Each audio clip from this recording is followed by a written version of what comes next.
short. Don't stress the little things, they will only waste your time. Just take it easy, easy like a nursery rhyme. And I'm singing, I know it's gonna be okay. So I wanna see you smile today. Hey, you just gotta be happy, man. Good days, bad days, it's all part of life. But you must keep the groove on and enjoy every single day. I'm sure you've had some happy days before. So what makes you think you can't have more? Keep on fighting and you'll see. You will soon see rainbows. Hey, come on! La la la la, la la la la, ba-dum ba-dum boom. La la la la, la la la la, ba-dum ba-dum boom. La la la la.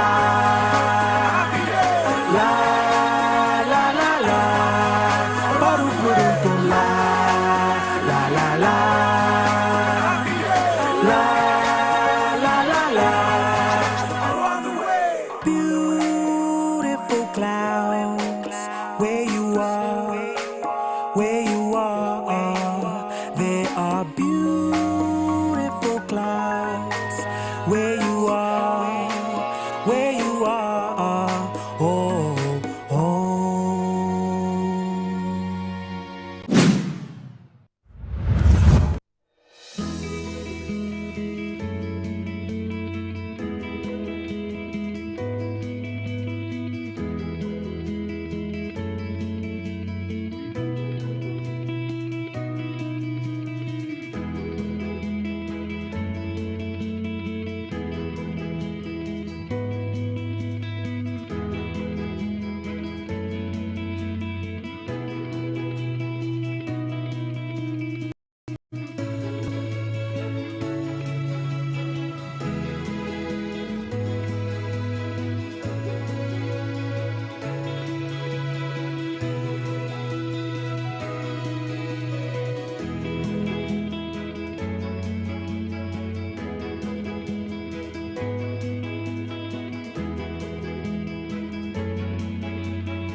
Tanumo, or Nunchoni how or Dangma, Chicheli Wekung, or Yanuchumo, or Solimojiake, Baonani, Aya, Baba Shushui. Amen.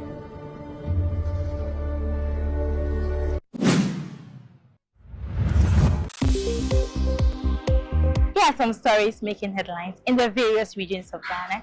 Now, from the Volta region, students of Adidoma Senior High School in the Central Tongue District can now heave a sigh of relief after enduring several months of water shortage, which forced them to trek long distance in search of water for domestic use. The situation improved after the Free SHS Secretariat paid 112,000 out of an outstanding 120,000 water bill owed to the community water company. School authorities and students say the intervention has restored normalcy and sanity to the school environment. The PTA Vice Chairman of ADISEC, Moses Awukubi Danyebo, commended the government, stakeholders, and Metro TV for the swift intervention in resolving the matter. We want to thank most especially and importantly, Metro TV actually came into our aid. They have actually publicized our wailings and our cry, and as a result, today we have seen a very good outcome. We cannot forget thanking you and appreciating the effort you have put in. Now, what is the way forward? Are we going to sit down for the debt to accumulate again? No. This is where we want your TV station to continuously engage the government and other benevolent organizations to still come into our aid. The senior house mistress, Mercy Jifra Akuda, noted that the restoration of water supply has brought back order and stability to the school. It has really relieved us. Now there is sanity on campus. We go to school on time, and the children are in the school, they are in the dormitories, and no one is seen outside. And it has really given us a breathing space. Now discipline has been restored back into the school. While expressing appreciation to the government and other stakeholders, the headmaster of ADISEC, Dr. Vincent Atiku, called for a permanent solution to prevent future occurrences. I strongly feel that we should have a permanent solution to this recurrent water crisis, because as long as we depend on the community water, we will be in debt to the community water agency, and therefore they will come and disconnect. As long as you are owing them, they will pressurize you, and then you have to pay.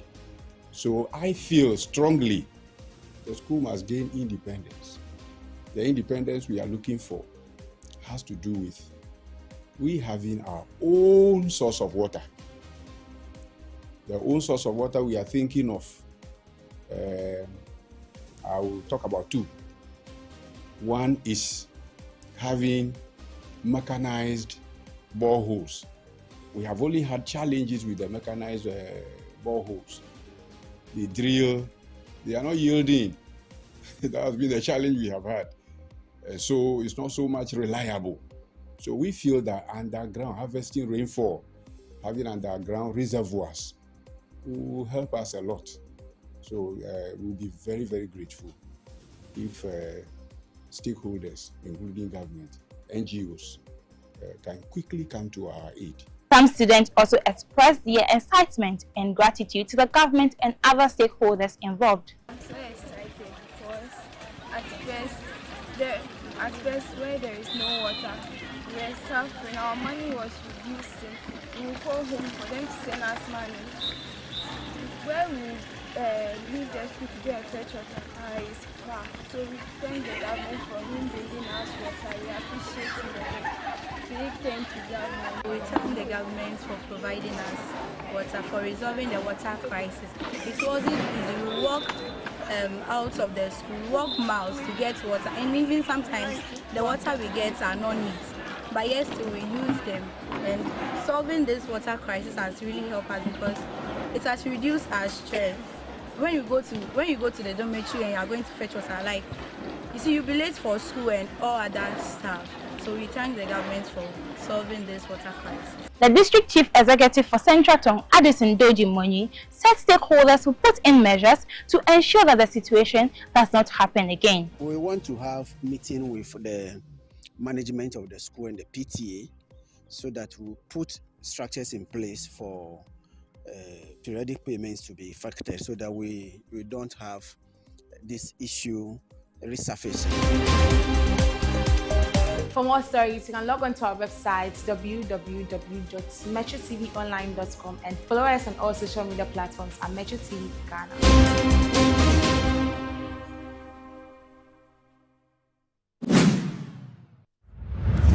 Against the reduction of the farm gate price, by over 1,000 Ghana cedis. we stand against it. Because the majority outlines majorly about 3 reasons why they are reducing the farm gate price. One is that they came to meet cocoa board debt. Number 2 is that their farm gate prices, the world market prices have dropped. And number 3 is that they had rollover contracts from 2024, which we couldn't fulfill. And our argument is that these issues or these reasons that they have assigned, these are not the first times that we've witnessed these reasons. In 2017, when we assumed office, these same 3 scenarios existed. But what we did as a responsible government, as a caring government, was that we cushioned the farmer. The fact is that, you see, you are not called to talk and to complain. You are called to solve problems. Public servants, public leaders, leaders of public office, we are called to solve problems. You present yourself and you offer yourself to serve, not just to enjoy the benefits and the privileges. Basically, to solve problems. That's what we exist for. So when you come and you start complaining, then you are incompetent. You have to set you aside. Let someone who can solve the problems come. This is what you are saying. That means that you can't solve the problems. You are not there for complaints.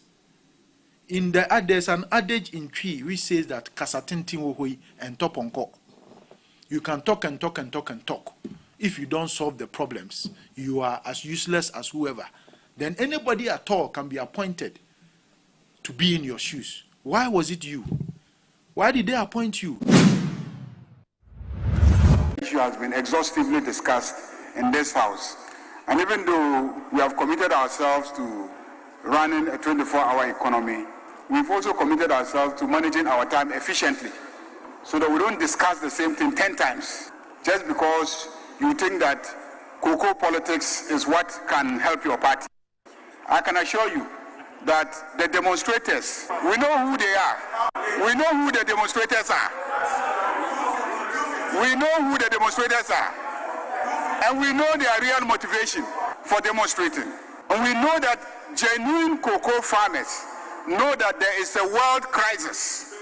And that world crisis is definitely going to affect their bottom line, which is the income that they will earn from the cocoa sector. And so you cannot give what you don't have, even if you promised it.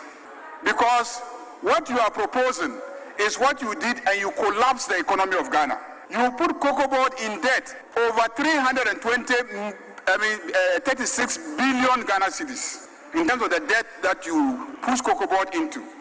All of that is the cocoa farmers' money.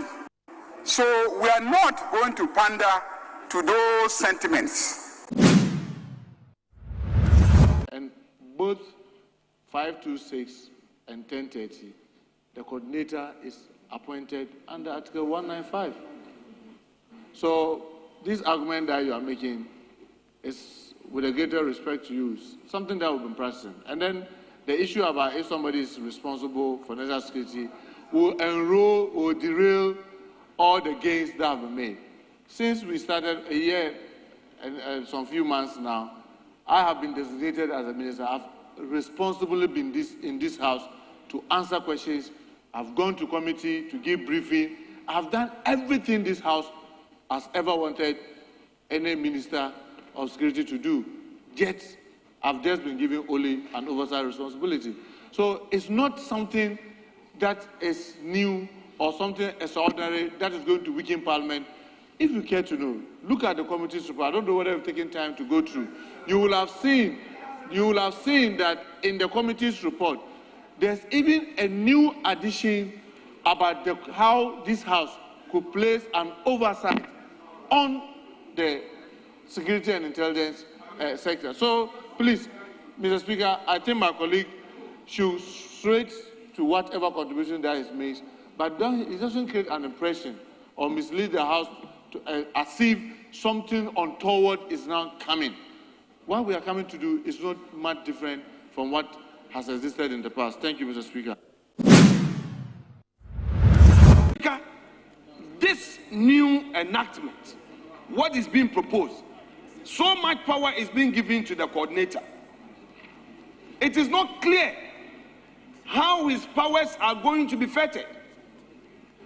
Mr. Speaker, my submission is that if you give such powers to the coordinator and you do not provide for a clear path of responsibility, accountability, and oversight, it becomes problematic to you yourself as a government.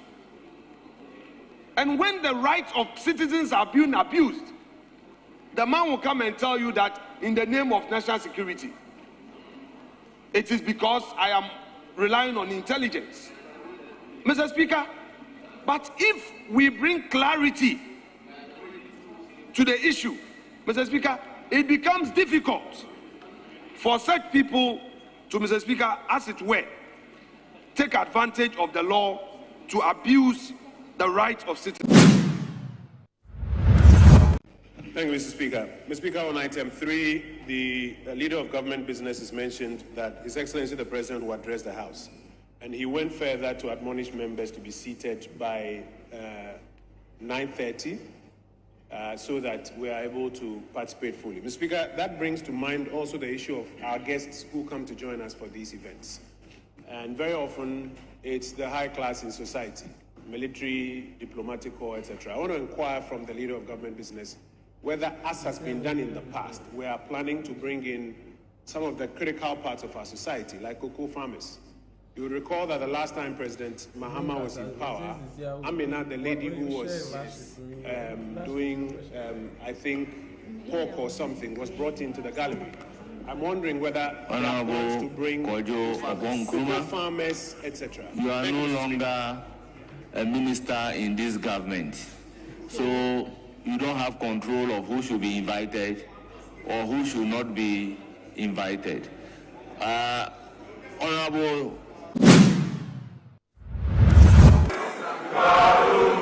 Indeed, Pualugu goes against you. Yes, Pualugu indeed.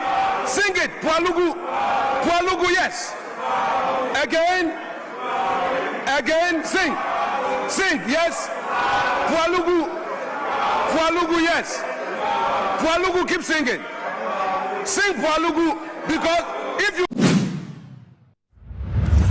We talk too much and we complain too much, and most times when we even get the opportunity, we hardly make any meaningful changes.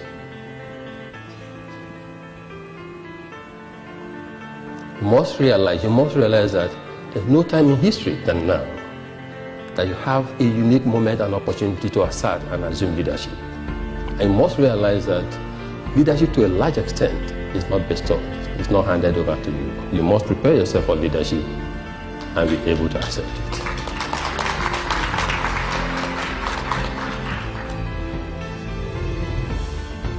There's vacuum, leadership vacuum in Africa. In the public sector, there is. In the private sector, there is. And that leader can be you. And should, in fact, be yourself.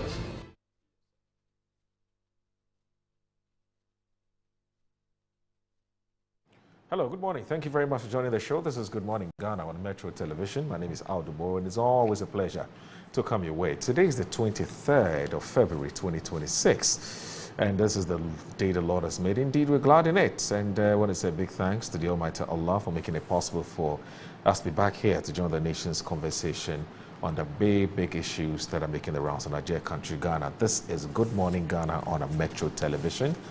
And thank you very much for tuning in every day from Monday to Friday from 7 a.m. to 9:55. Let's look at what the front pages of the various newspapers that we received this morning are saying. I'll start with the Daily Graphic that says, government bans land transit of cooking oil. Finance Minister orders crackdown on customs complicity. Q1 Graphic Business, Stanbic Bank breakfast meeting tomorrow. Experts to discuss urban transport system.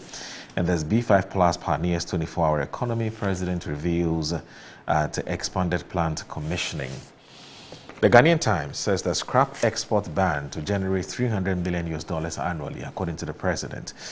Lateef Idrisu identifies alleged attacker in the video evidence, and there's 85.3 million cedis tax evasion. Cooking oil must enter exit through seaports, Finance Minister orders. Daily Guide says that Interior Ministry introduces automated fire compliance safety system, and there's NDC 24-hour economy misled youth. Now, Heath Goldfields records first gold pour, ignites local economy. And there's the Mahama Commission's B5 Plus steel plant, and there's Garmanche discharged from UGMC after car crash.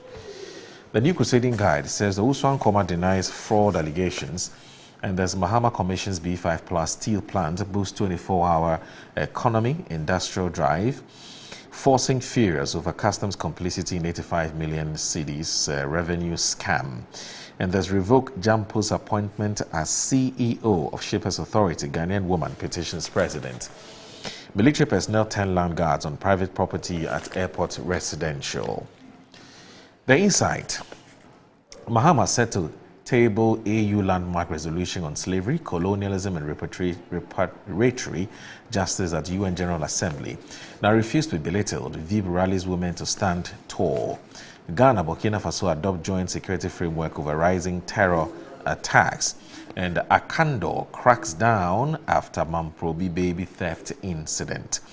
Chaos erupts over possession of land by court order as Dansoman Akoko Photo 11 remanded. And there's disregard media commentary on LPG shortage. NPA urges public. The Herald.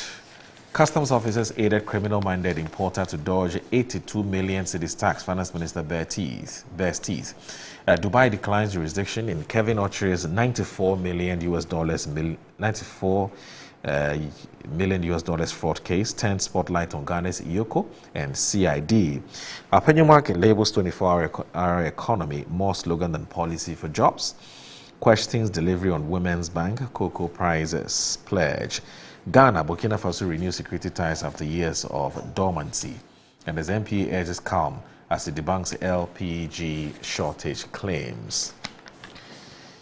The Ghanaian Publisher this morning says NPP announces internal elections. And then there's also Ghana Link clears air on missing trucks, backs GRA probe. Cocoa farmers face severe hardship, Catholic bishops tell Mahama.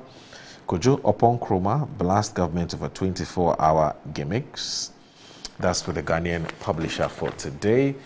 Let's now look at the Custodian that says the government celebrates but our families mourn. Farmers protest killer cocoa producer price cut. Savulugu MP distributes free water to constituents amidst crisis. Minority exposes NDC's 24-hour economy gimmicks, and there's government bans land transit of cooking oil. Students prefer multi-faith schools, research reveals. And as Prudential Bank, MasterCard collaborate to support that's SMEs. Let's now look at the Informer that says that Mahama appoints Kennedy as Defense Minister, and there's also Axel weighing in controversy in Ashanti region. Audit revenue collection now, government told. Challenges, government won't yield to pressure, majority leader. And there's treat PWD fairly, according to VIP. And there's also 2026 World Cup. Donald Trump warns Ghanaians, don't overstay your visas. The Daily Searchlight this morning is reporting that disgrace at Saboba. Fire service goes to hospital far with broken pump. Oh, I have some more. Ghana. Remove mentally ill from streets, according to a group. There's majority condemns minority over latest posture on slaughter of Ghanaian traders. The Statesman, or the Daily Statesman, says Okoboy, Burkina Faso killings, a security failure. Women's advocate demands revocation of Jampo's Ghana Shippers Authority CEO appointment. And there's an embrace self-empowerment. That's Osahene Apenyo marking inspires youth at UCC YCF Summit. And as Kojo Opon Kroma says that the NDC prioritizing PR over real economic reforms. And then you have the Metro Lens that says transit tracks not missing, just diverted. All 18 located Ghana Link. All 18 have been located according to the Ghana Link. There's Perpetual Aquada. Professor Jampo's appointment undermines protection for women and girls. There's Ewutu Abuchi SHS student fights for life after Suez bus attack. Suez bus attack, that's it. And there's NHIS Campus Connect engages students nationwide as youth enrollment drive hits multiple universities. That's with Metro Lens for today. I will end with the Business and Financial Times, at least for the newspapers. You have a tomato crisis, broken dams, farmers' plight, traders' nightmare. And as MTN elevates major subsidiary as investment surge, Agri Impact Group founder is chairman of CSIR CRI board. All 6 missing trucks located in 85 million cities transit case. And then there's Beacon Ratings assigns Maxwell Investments Group, MIG, BBB rating. And there's Kasona. Okay, Kasona supports Muslim communities ahead of Ramadan. Then there's MTN elevates major subsidiary as investment surge. All right, so that's it for the newspapers. We can now go online and check out what the online portals are reporting this morning. And I'll start with the City Newsroom that says that CEMCE, Ghanaians overpaid 1.5 billion cedis for power, demands 11% tariff cut. And the Cocoa Board must rationalize staff, not just cut salaries. That's according to Professor Quarte. And they use lens to deepen faith. And their server, this Ahmed Ibrahim, has been talking. And then if you go to My Joy Online, you have these stories there. And it says that Ghana climbs to 8th richest in Africa under Mahama, Labour Minister. And as police probe violence at Agona Swedru School's athletic games. The special courts will deliver faster, fairer justice. Judicial Secretary has been talking. This 24-hour economy will be driven by incentives, not compulsion. Guzi Tano has also been talking.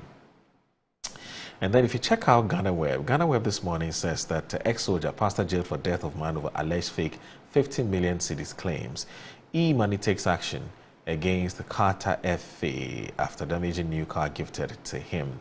And there's let's restore confidence in power distribution. Jasican District Engineer has also been talking. And also, you go to your favorite, my favorite, Metro TV Online. It says that Treasury bill yields plunge as auction records 170% over subscription.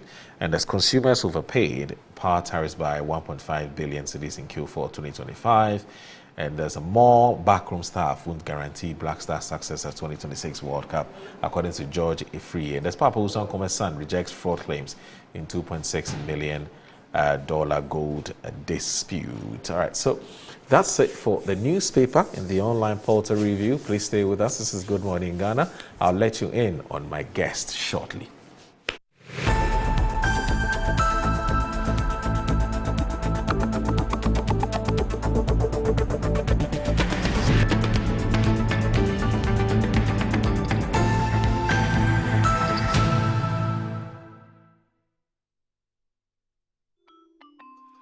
Start your kids' day the right way, filled with confidence to take on any challenge. Pepsodent Kids contains the right amount of fluoride and sugar acid protection to care for their developing gums and teeth.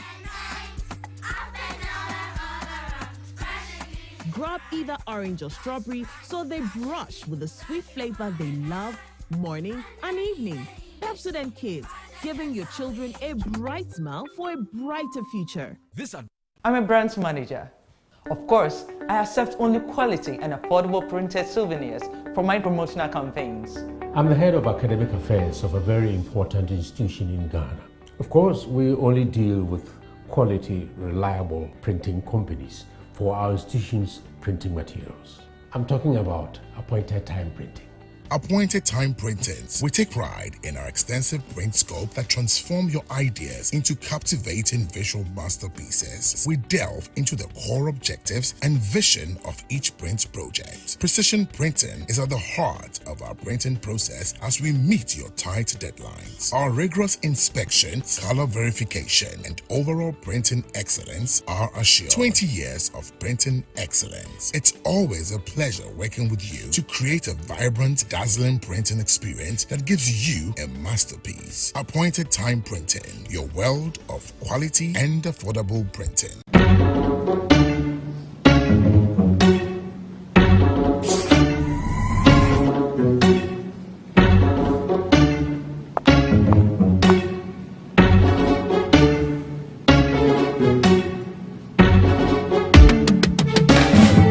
It's time to believe.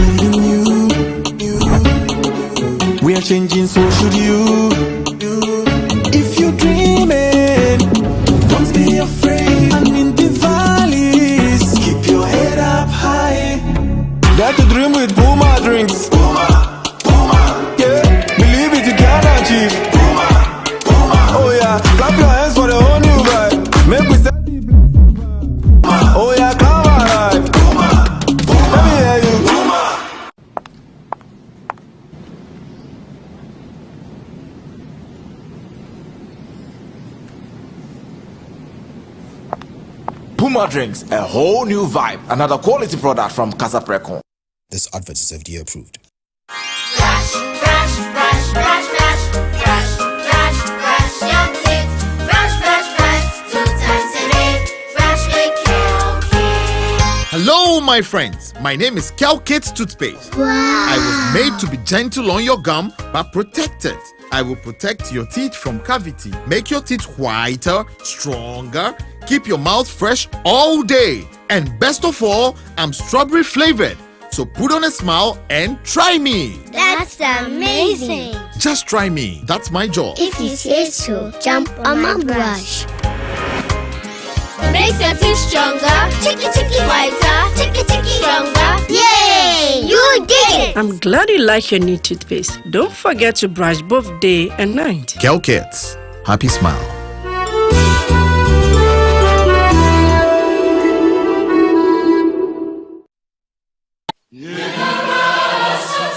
Oh yeah, Ghana is opening a new chapter in green growth and investments. Tree Cross Development Authority, TCDA, presents the first Ghana Tree Cross Investment Summit and the first Tree Cross Industry Awards 2026. The 4-day event runs from the 17th of February to the 20th of February 2026 at the Accra International Conference Center. Morning sessions start at 8 a.m. and afternoon sessions start at 1 p.m. daily. Theme: Sustainable Growth through Tree Cross Investments, Resetting and Building Ghana's Green Economy. The summit brings investors, policymakers, agribusiness leaders, entrepreneurs from cashew, coconut, oil palm, rubber, mango to share from all over the world to connect. Climax in the summit will be a special gala night at First Tree Cross Award ceremony. For exhibition, sponsorship and registration, contact us on 0303-981-790. Visit our website at tcda.gov.gh or connect with us via our social media platforms at TCDA Ghana. Registration is required to invest in Ghana. Grow Tree Crops. The future is green. Be part of it. Seacoms beyond cocoa. Our Seacoms, our future. Come one, come all. Have Santa Claus and stand up to your honor. Those who have gilded the school with their fame. Our alma mater, a blessing upon her. They that remember the strength of their name. Others have labored and we share their glory. As to do exploit and add to their gain. Those who come after will take up a story. May be worthy of singing again. Play up, more join me, play up Santa Claus. So we go play up and play the game. Give nothing but your best and never think of rest. Play up for the school's great name. Play up Santa Claus. So we go play up and play the game. Give nothing but your best and never think of rest. Play up for the school's great name. Thank you. Provide 540 cubic meters of water to over 5,000 students and non-teaching staff on campus. Because you know Cape Coast, back then, water has been a challenge in Cape Coast. So based on the advice from the Global Executive Council of Outside Boys, they decided that no, this is the project we want your year group to do. And we wanted a cheaper one, but they told us no, this is the necessity the school really has to take up. So that's the project we are doing. And so we are expected to execute it and hand it over to the school next year, March. And because 25 years after you are out of school, then you are customarily mandated to undertake a legacy. Because of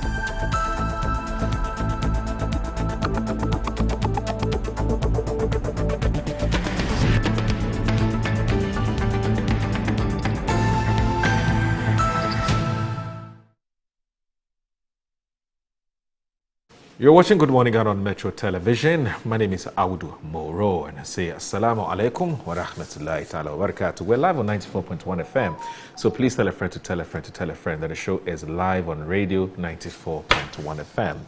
You requested, you asked for it, we've done that, so that those of you who can't watch us on TV for whatever reason, you have the chance to monitor us on radio. All right, so my guests are seated and the conversation will start in earnest, and What time is it? It's 7:38. So joining us this morning is a man who at some point was in charge of Ghana's roads and highways, and at some point he was also in charge of Ghana's lands and natural resources. I'm talking about the man, Mr. Inusa Fuseni. He was also a former MP for the people of the Tamale Central constituency, but he's also a lawyer. In fact, his legal practice goes as far back as in the 80s, and at some point he was lawyer for the founder and former president of this country. I'm talking about Jerry John Rawlings. That's what a lot of people, or some of you, may not know. So he's been around for a very, very long time. One of the things that I admire about him, he doesn't joke when it comes to his health. I mean, he walks every morning. I've forgotten exactly how many miles or how many kilometers he walks. Maybe he'll remind us this morning.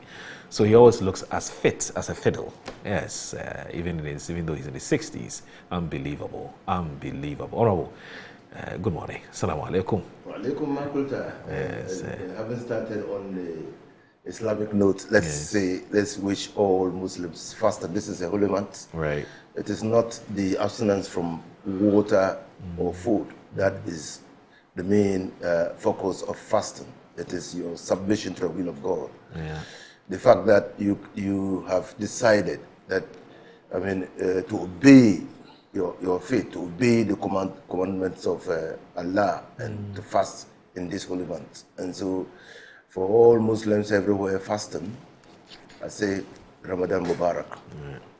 And I understand just a few days ago that the Christians too are in Lent. Yeah. Also a holy month. And some of them fasted on Friday. And I say to them, may their sacrifices be acceptable to the Almighty God. Amen. Also joining us is another Fuseni, but he's not Inusa Fuseni. He is Isa Fuseni. He's the Director of Communications for the MPP in the Western region of Ghana. This is his first time on the show, and so please bear with him. Bear with him. Awuhi, good morning. Good morning, my brother. How are you? I'm doing well, and you? Small, alhamdulillah. It's good to see you. Yes. And I was happy this morning when we met downstairs. Right. I've been watching you. Oh, thank you. So following you all the time. So when you try to introduce yourself, I said, I know you already. And my senior brother, Inusa Fuseni. I was enjoying. Okay, when you're done. Yeah, let me say a very good morning to him. Right. Then our Muslim brothers. All right. We started our fasting on Wednesday. Okay. So this is the 6th day of the month. I don't know, the others started on Thursday. Yes. Yeah. So I wish all of them well. We've started so well, and I believe with the help of Almighty Allah, we'll complete the Ramadan successfully. Yeah. And So I Moro, wish I was all my brothers yes. a happy Ramadan. Okay. So when I came in, I was not happy. Why? That you had not informed me. Okay. That my colleague on the show, Isa Fuseni, was in an MPP branded shirt. He didn't give any of us any prior notice. But you came in before me. So I should have texted you. So that I could change and come. Because we're almost here. This one. But I've also just discovered. I've also just discovered that I attended the same secondary school with him. Yes. Wow. That his family members were actually, one of his family members was actually my friend. Yes, my bosom friend when we were in the secondary school. Tuka Mahmi. Yes. I can say on record. I mean, I need to go. You tell him. And that's our family member. One day, when I came back from seeking greener pastures abroad, and I went to visit him. He was then working at the local government. Yes. Yeah. Yes. Then he said, Inusa, what are you coming to do? I said, I'm going to establish a company and look for work to do. He said, Inusa, don't go there. Go back to school. Okay. So I can say that Tukabami is one reason why I went back to school and why I am now a lawyer. Wow. Tukabami himself subsequently went back to school and became a lawyer. He's also a lawyer now. Wow. And I'm also following his footsteps now. Tuka. Personality, yes. Yeah, he rose to become the director of the state protocol. I think. Okay. I'm also following his footsteps now. Okay.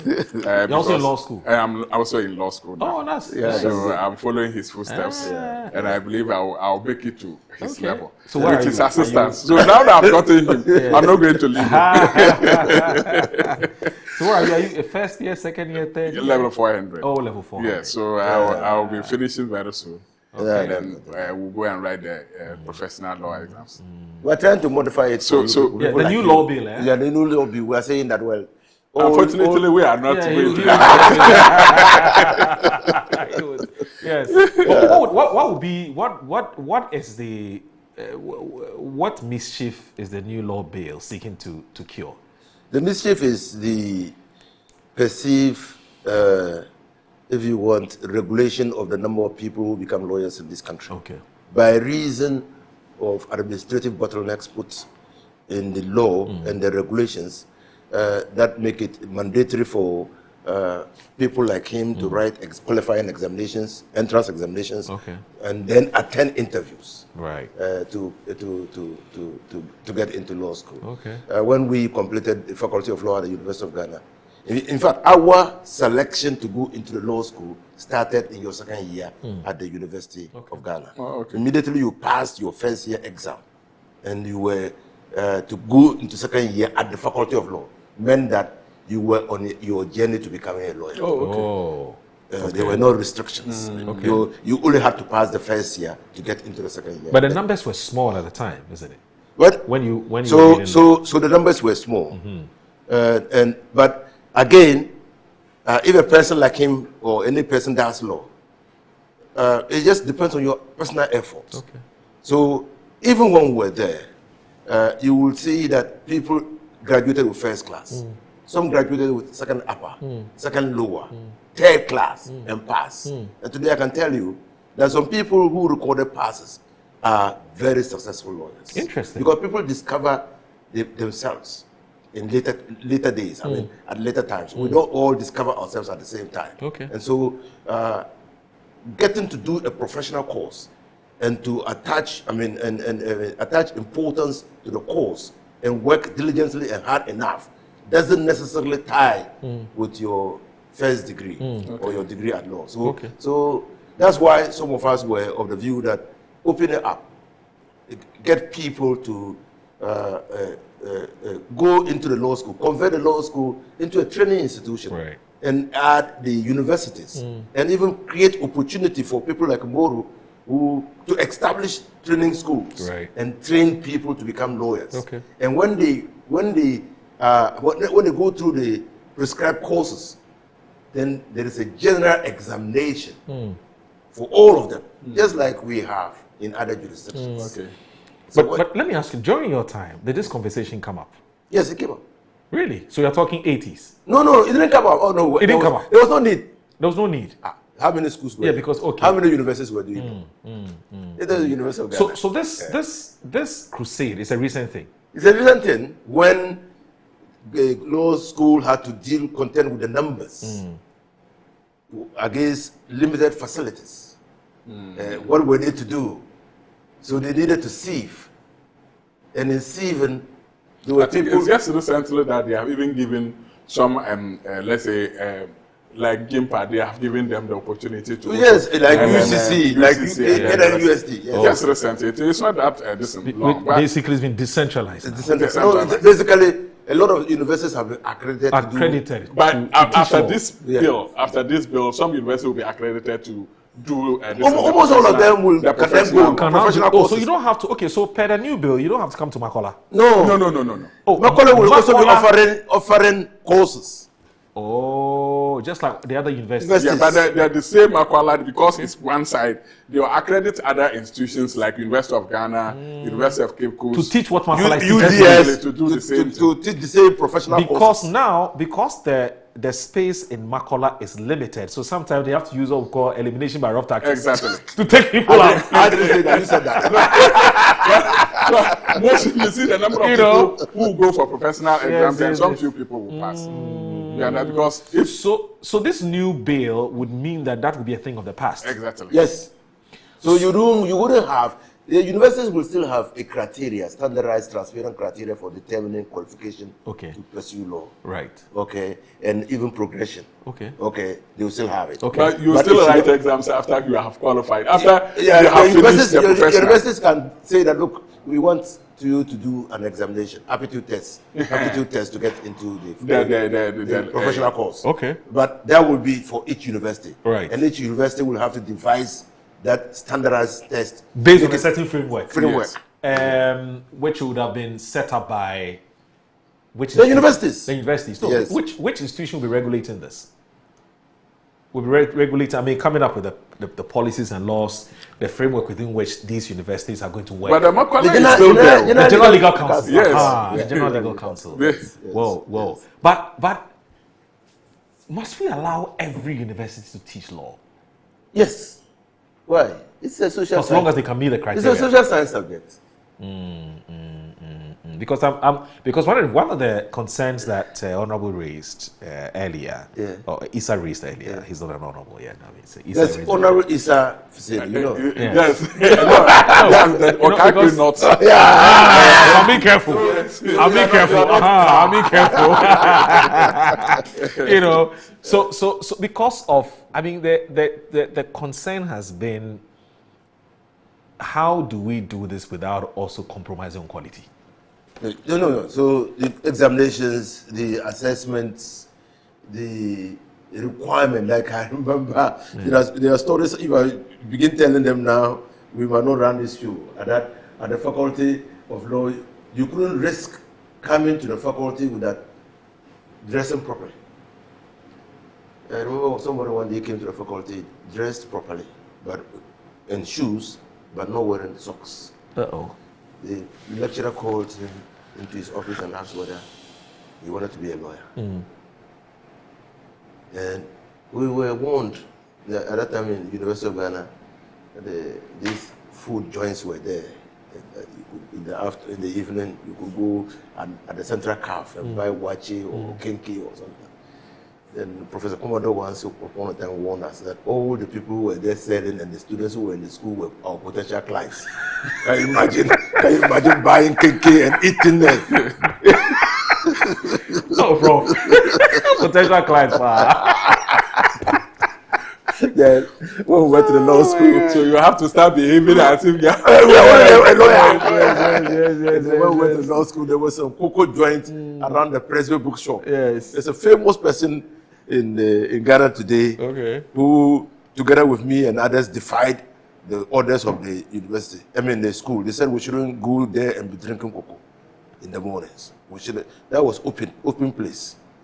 Then we formed an association of communist students who would drink where we want and eat where we want. No bagawaya. They compelled everybody to go to that time at the ECG, there was a restaurant. Yes. That if you wanted to eat, go there. That was more acceptable. And befitting of the status of the Ghana Law School. You know, it's such an elitist. You know, they wanted it to be respected. Yeah. So even as of today, we are being restricted in certain things. When we are in school, some kind of dressings. I have one lecturer who is called Dr. Atakura. Atakura, very strict. And he's enforcing everything. You know, when you come there, dress as if you are not. You say you are a potential lawyer. Once you are there, you are a potential lawyer. You can't go to start lectures like a lawyer. You can't go to lectures in a t-shirt. In my time. No t-shirt. In which way? Which way? Has that changed now? I don't know of now. No, some of our lectures are enforced. Oh, okay. Dress code. It's a big deal. Yes, it should be. It's a big deal. It's a big deal. And when you get there without the dress code, he walk you out. He tell you that, my brother, you are a potential lawyer. So stop behaving as if you are a lawyer. Dress as if you are a lawyer. Then he advise those who come in with their coats on top with a tie. Then you know that this one. Yes. But you know, there's something that makes me very uncomfortable, and we still haven't gone into the more substantive issues for today yet. But you know, when the two of you were introducing yourselves, you know, Honorable said, "Well, I started fasting on this day." And Honorable to said, Issa said I started fasting on another day. I mean, how do we fix this? Why do we have to start fasting on different days? Why do we have to celebrate Eid on different days? That one, It's something about this. No, that one is for Islamic jurisprudence, and I'm not part of it. But I know that the chief imam had issued an advice that all Muslims in Ghana should start looking for the moon on Wednesday. Yeah. And that if we saw the moon on that Wednesday, we should fast on Thursday. I also was in Tabale when the chief imam issued that moon sighting advice. The Tamale, the Ambaria, where I pray, also issued the same moon sighting advice, and then said that from their calculation, the moon, the first sighting of the moon was to be on a Wednesday. And I know as a Muslim that I'm enjoying to follow my leaders. In this country that I am in, Dr. Sheikh Osman Sharabutu is a leader, and the chief imam in Tabale, the Ambaria set is where I practice my faith. And so when I saw that the days had coincided, my worries earlier on in previous years had been that they had agreed on different dates. Yeah. But for the first time in this country, both Ambaria and the Office of the National Chief Imam were agreeing on the same date. So I decided that I will follow them.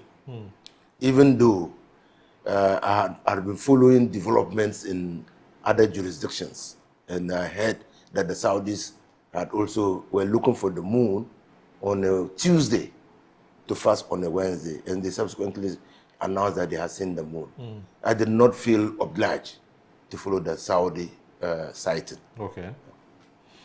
And and for that matter, anybody who followed Saudi has committed no wrong. Well, the fasting is 29 days or 30 days. 30 days. Well, we on Tuesday, I think Tuesday evening, that I had an information that Saudi people have sighted the moon. So once they've gotten that information, you know, per the revelation of the Quran, what they say is that as soon as we heard something like that, that somebody has sighted the moon somewhere, even if it's not in your jurisdiction, you have to also maybe take that, what do you call it, or you have to start fasting. As soon as you heard from somebody saying that he has seen it. If the person is lying to you, the person is going to bear the consequences. But once we've heard that the Saudi people have sighted the moon, we have no option than to start fasting. We are not saying that those who fast on Thursday, they are wrong. No. We are not saying that. But that is how we started our own. So it depends. As you said, we have 30 days and we have 29 days.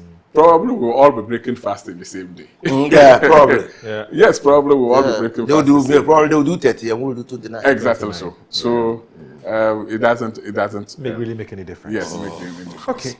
Sometimes I just wish we could sing in unison. That's the whole idea. But I've not said there's anything wrong. Because it depends on the crescent.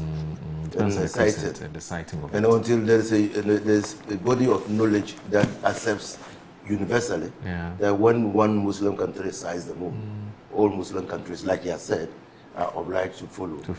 There are different schools of thought.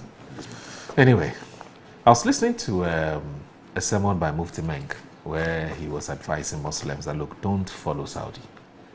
He kept saying, don't follow Saudi. Saudi, they found they have the technology, they've sighted their moon, they're going to fast. Because if we sight the moon in Ghana, Saudi will not be, they will not feel obliged in any way, morally, to start. So why do you start when they say they've sighted it? Anyway, I guess that we would have to move on to the Muslim start. But how's your party doing? How's the MPP? You're done with your Thanksgiving. I've seen your flag bearer receiving guests. It looks like almost every day somebody's paying a visit. And we've seen the likes of Dr. Arthur Kennedy. We've seen the likes of the former Chief of Staff, Kojo Mpieni. You know, we've seen quite a number of You know, we've seen Mr. Paul Afoko, former national chairman of your Yes, party, yes. who has publicly declared that he intends to contest the national chairmanship of your party, etc., etc. I mean, so far so good. Yeah, our party, I think I've been there. I think that was last week, Monday, today's week. Oh, to visit yes, Doc? Yes, Okay. I was there. We went together with our leadership from the Western region. Okay. You know, before the campaign starts, we have different people, different camps. After the fasting, or after the premise, we all came together. And the coordinator, who is Honorable Mrekuduka, who was the coordinator for Dr. Alhaji Mahmoud Bawumia in the Western region, together Is it the with former Deputy Lands Minister? Yes. Mrekuduka? Yes, Okay. yes. It was, I think, MP from Takwan Swai. Takwan Swai. Okay. Together with the leadership of the party. We paid a visit to him in the house. And I feel very pity, because if you look at the number of people trooping in, I asked myself whether this man will have a time to rest. Because after the declaration, people started visiting him till date. Even today, as I'm talking, there are other people there who are also paying visit to him. But what is more exciting is that I see people that they were not even part of the MPP in the last 4 years or 5 years. When you say they were not part? They were not part of the party.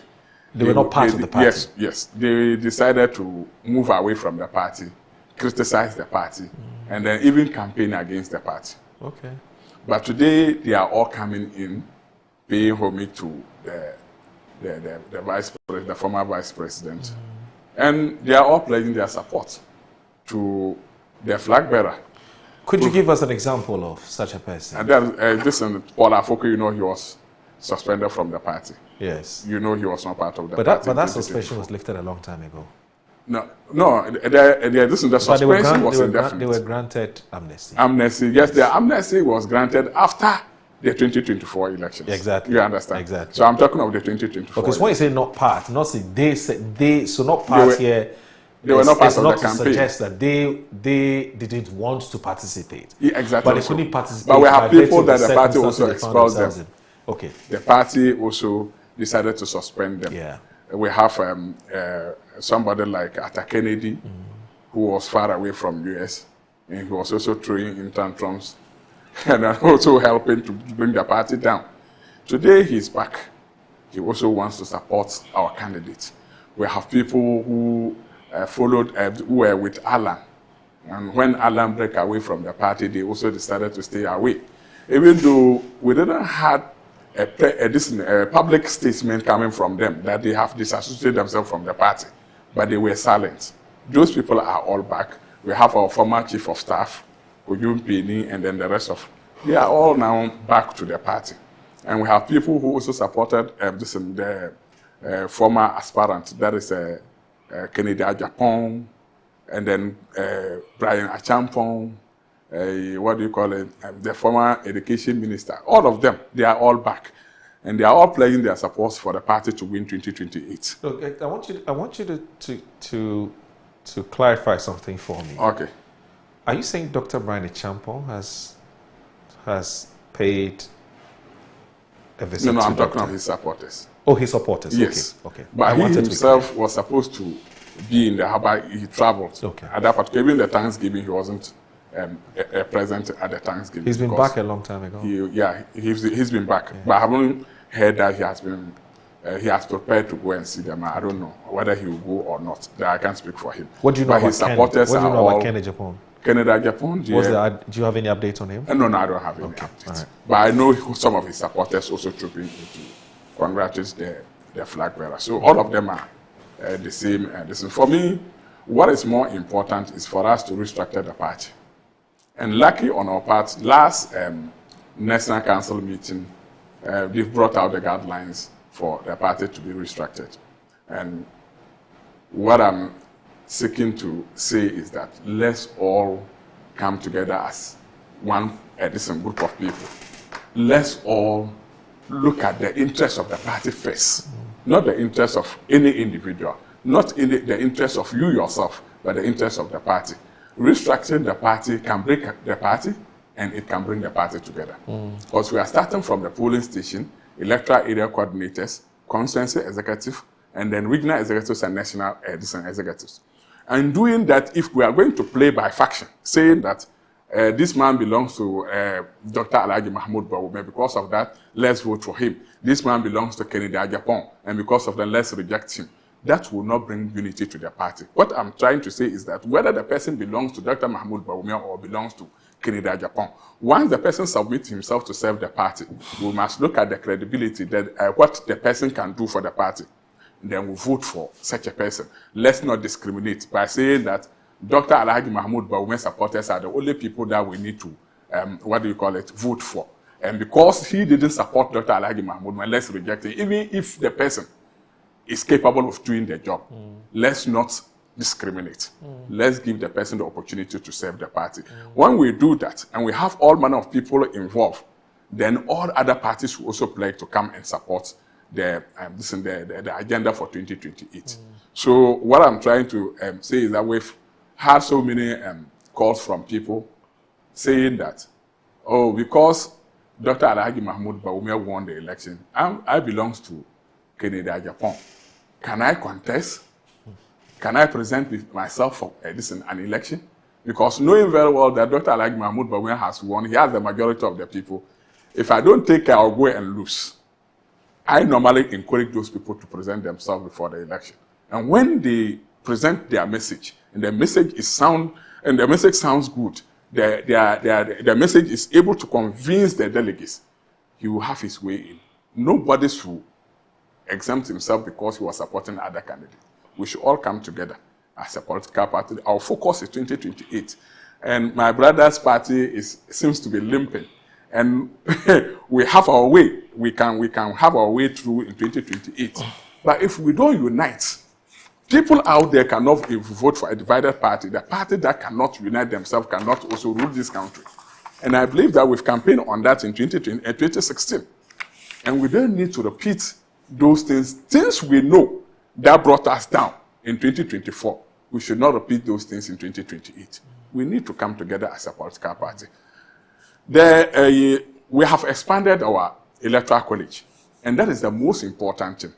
There were certain things that we did in 2024 that we are adding more value to it.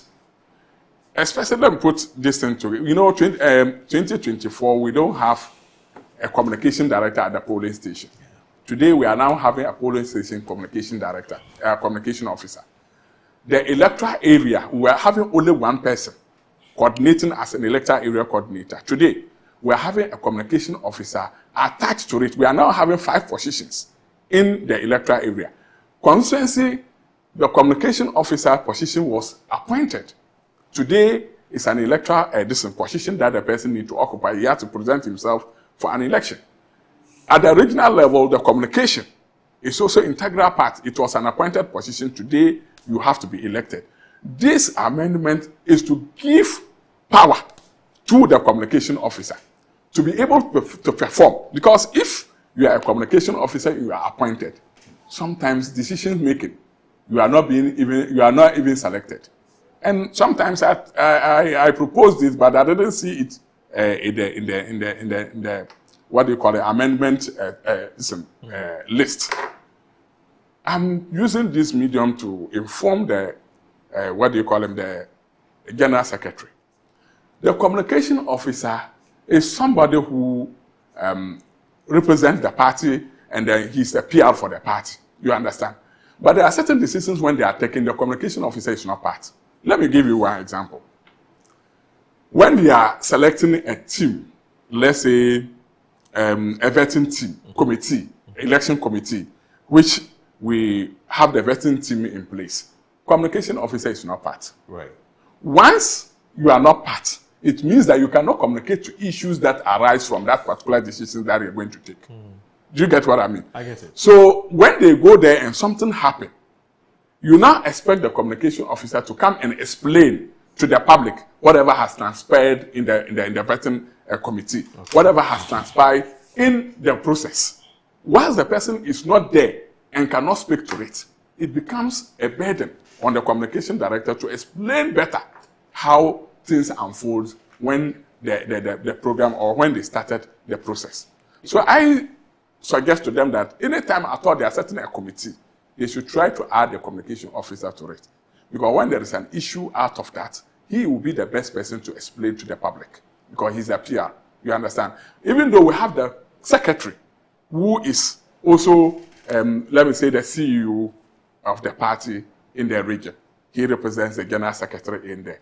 But because he is not a communicator, he can only issue a statement out of what has arisen from the issue. But he cannot go to radio station by radio station or TV station by TV station to explain the matter. So I played on the general secretary to always consider the communication as integral part of the.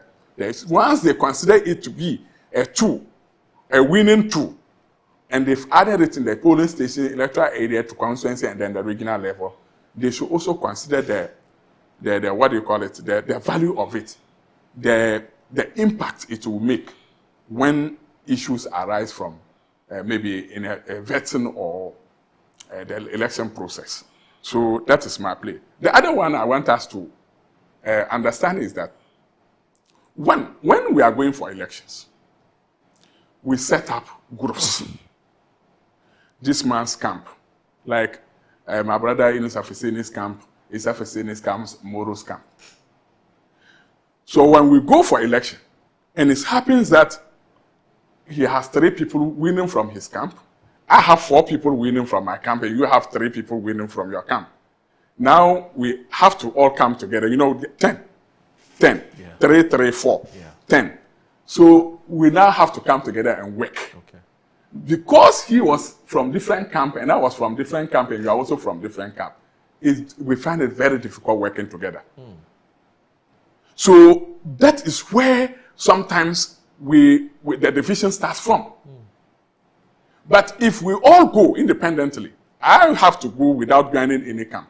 To go and win my election, you go and win your election, you go and win your election. We can now work together.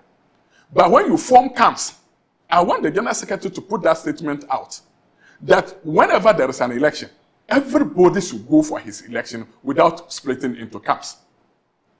When it happens that way, and we all win individually, we can all come together and work. But if you are from different camps, we find it very difficult working together. And I want us to, maybe the General Secretary to look at it again, by issuing a public statement that you don't want any camp. If you want to go for your election, go out there and campaign. When your message is convincing enough and they vote for you, you become an executive. And you are now pledging your support for the candidate. That is what I want the General Secretary to do. Then the last one I want the General Secretary to avert his mind on is when we are going for elections, especially at the national elections, that is where the whole issue comes, with our problems all come in. I want the General Secretary. You don't want the General Secretary. This man wants the General Secretary. And when the General Secretary or the General Chairman wins the election, he now sees to it that, because you didn't support me to win the elections, even when your issues are prominent or even important, when you bring it to my attention, I'm not going to attend to it. At the regional level, I have become the communication director. You voted for me to become the communication director. This man didn't vote for me, so I discriminate. You bring your issues is more important to me. Your issues are not important to me because you didn't vote for me. So in that manner, it also creates confusion. So next time, what do you expect me to do? Will I come, even if you perform, I'll do all manner of things to maybe get you out. Because if you are in that position, it doesn't pay, I don't have anything to benefit from you. You understand? So I'll orchestrate and get you out. And that mafia things need to be maybe curtailed from the party. We don't have to encourage those things to happen. Okay. So without that, unity will not come. Okay. So I want all of us to come together as a party. We want all of them to collaborate and give us power 2028. I don't know whether I'll be voted to become the communication director again, even though I'll be going in as communication director. The last time I was appointed, but this time I'll be going for election. So I don't know whether I'll be elected or not. But even if I'm not elected, I'll work for the party to come to power. Once I want to put myself in the shoe of everybody and then we all come together and work for the party unity, I don't want a situation where the general secretary or any other leader will come and divide the party for us. So that is my play for the party.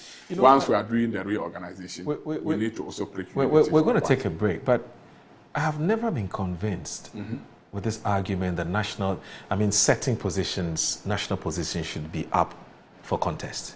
National Communications Officer, National Treasurer. Why must we vote for these people? No, the reason is that I'll pick your thoughts on that, but I'm just okay. When we come back, I'll pick your thoughts on that. No I'm thinking that these are elections that require people with a certain level of expertise. Okay, communication it's an expert area. Yeah, it's not just talking. There's an arts side of it, and there's a science, aspect of it. But I'll tell you why. I'll pick your thoughts on that. Don't worry. I'll pick your thoughts on that. And I'm saying that, when we subject it to elections, and we all know that sometimes elections is not just elections don't necessarily produce the most competent. Sometimes it produces, the most popular. That's true. And then the second issue, which I want to run by you, my producer says that we can chew on this before we take the break. The second issue has to do with this. You raised a very important issue and a very interesting one. That look, there are certain people today in your party who did not campaign for Dr. Mahmoud Bawumia, right? In fact, they didn't want him to become the flag bearer. But these persons may also be nursing the ambition of taking up party positions. They are not sure whether they would win because, in fact, some of them may not even be sure if the field will be leveled enough for them to even win, and so that in itself can create problems. Now, from 1992, your party has been practicing a certain model, which is when you're reorganizing, you start from area coordinators to polling, constituency, regional, and then national. For the first time, you're saying that, okay, let's do presidential primaries first. Of course, I agree. The two are not the same. Yes. But there's a reason, I'm sure, in the past why you did it the way you did it. And you've won elections on 2 occasions with it. And that's why some people are saying that they don't understand why you've changed it. Never mind, it has happened. Do you then, with these concerns that you have raised, then say, maybe, if the party has started the reorganization from the area coordinators up to the top before you produce a flag bearer, it would have averted what now appears to be a genuine and a legitimate concern you have raised. I didn't vote for Bawumia. Can I win? Whether area coordinator, constituency, and so on and so forth. Okay. And then the third issue, and I want to put all of that in one. The third issue has to do with the clamor. In fact, it has started. Musa Superior has written copious. There's quite a number of other people who are saying that, look, Dr. Mahmoud Bawumia should elect, or in fact, should select or should choose a running mate today because they don't have time. So these are the 3 issues that I wanted. Then please be brief about these 3. Let me start with the first one. Election or the election of the communication officer. It's important we elect the communication officer. As you are saying, every communication officer should be expert in their field. Yeah. The person should be able to communicate and communicate well. Not just communication, he should be able to convince people to vote for the party. But for so many years, after we have integrated communication as part of our executive position, as part of our party route, we've been abusing this particular appointment position for quite too long. You ask a regional executive, let me put it at the regional level or constituency level, a constituency election committee that we elected 10 people. Now, appointed positions are 7 that they need to add on. The communication officer, the election and research officer, financial secretary, the deputy woman organizer, deputy youth organizer, and deputy national coordinator. You understand? Yes. These are 7 people that need to be appointed in addition to the 10 elected officers. So now, if you have a camp or a group of people, they've campaigned, and I was advocating for them. I supported your team, right? and you became the chairman. My brother became the secretary, and from the same camp. You know, these are the most powerful positions in the executive positions. And because I was advocating for you, they need to appoint people to represent the appointment position or to replace the appointment positions. Because I was advocating for you, they see me to be part of them. So they need to appoint me, whether I have experience or have the expert for that particular position or not. Okay. But because I supported you, you have to appoint me to that particular position. So it was like they used that appointment position to please certain people who supported them for their elections. So it was not like they are now digging in to find out whether the person is expert in communication or is expert in research and election officer position. But it was to please people who supported them for an election. So the party sat down and said, no, we are not producing the expected results that the party needed. You understand? Because the party wanted quality people. The reason why they reserved those positions was to get quality people. People who are expert in that particular position, to place them in that role. But because they were not getting that resource, the party decided that no, this particular position is very important for the party. Why don't we add it to the, to the election position and allow the person to be elected? You understand? Okay. So that is why this time around, the General Secretary realized that no, proposals that were coming in were plenty. They were talking about a communication officer should be elected because, one, if you are appointed, you don't have the capacity. When they are speaking, you can't even argue. Okay. When you say something contrary to what they expected, you can easily be disappointed. And you know the party constitution. How you are appointed, the process of your appointment is easier. And then the easier way to revoke your appointment is also just to write a letter to give it to you that you have been suspended or you've been removed from your position. I get it. But if you are elected, the process that you go through before you get a person out of his position is rigid. Okay. So I feel that the party feel that let's get the communication position elected. Okay. Then you talk about the party, why we started from our flag bearer instead of starting from there. Based on the concerns that you raised. Yes. Instead of starting from the polling station. The party constitution gives the National Council the power. That is the second highest decision-making body of the party, apart from the National Conference that we have. You don't have the biggest party or the highest decision-making body of the party is the National Council. The party has given them the power to decide when and how we are going to conduct our flag bearer election and the parliamentary primaries, but did not give them the power to dictate to us how we are going to conduct our polling station election. Because the polling station, from polling station to the national level, is part of the party structure. But the presidential primaries and the parliamentary primaries is not part of our party structure. That power has been given to the National Council to determine when and how we are going to conduct those elections. So the party, they went for National Council and they decided that looking at the agitations and looking at the way things have started, let's conduct our presidential primaries first to avoid some acrimonies and other things that will bring the party down. Because other people, people disagree on how they approach the issue. Now people are saying that the best decision the party ever took was to elect our flag bearer as early as possible. Other than that, today, the tantrums that our potential aspirants were throwing in, if it were to be in existence for us to conduct our polling station elections first, the split in will come in. Now, we want Kennedy Agyapong to become the flag bearer of the party. So we, the supporters of the Kennedy Agyapong people, will come in, no matter how we do, to get our polling station executives in place, so that they will vote for our candidate in the presidential primaries. That time, their people will be more strong. They will go in with some kind of a force to recruit their people at the polling station level. And you know the acrimonies, the problems that will come at the polling station base. Now, you move that to the constituency level. The Bawumia people would like to have their people at the constituency level to control the constituency executives. So that when it comes to flag bearer election, the Bawumia people will also take over the flag bearer election. So when you open that to the party, they will even bring the party down before the election of the flag bearer. Before we get to the flag bearer election, the party will not be there anymore.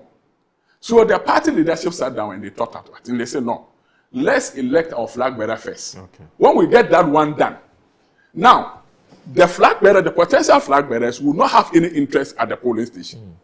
The potential flag bearers will not have any interest at the constituency level. The potential flag bearers will not have any interest at the regional level, not talk of the national level. Now, the potential flag bearers, they are now down. You understand? You know your position already. What will be your interest spending money at the polling station to elect polling station executives? What will be your interest if you want to spend much money building people at the constituency level to get them into positions? What are you going to get out of it? Because probability is that the next flag bearership election, maybe will start from the polling station. And the people that you recruited at the polling station will be wiped out. So now you don't have any interest. That will give us peace in electing our polling station executives and then polling station, constituency executives up to the national level. Okay. And I believe that that was the best decision that the party took. All right. And we all side with the party. Okay. The last one you talk about, the running mate. Yes. Do that in just a minute. In just a second. Yes. The running mate, I don't anticipate our flag bearer changing the running mate he had in 2024. Really? I don't anticipate that. The reason why I'm saying that is that I'm not campaigning for anybody, but that is my view. What I'm seeing is that Dr. Alhaji Mahmoud Bawumia had his opportunity in 2007. We didn't win the election. In 2010, Nana Danko Akufo-Addo was re-elected as our flag bearer. He didn't forsake Dr. Alhaji Mahmoud Bawumia. He went for him. For the second time, 2012, we lost.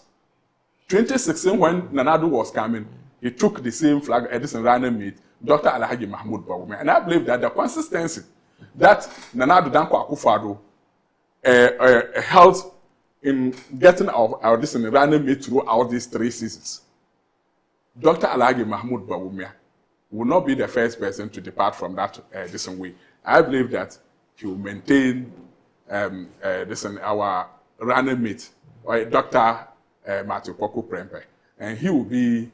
I strongly suggest that Dr. Alhaji Mahmoud Bawumia should consider giving him another opportunity for the 2028 elections. Okay.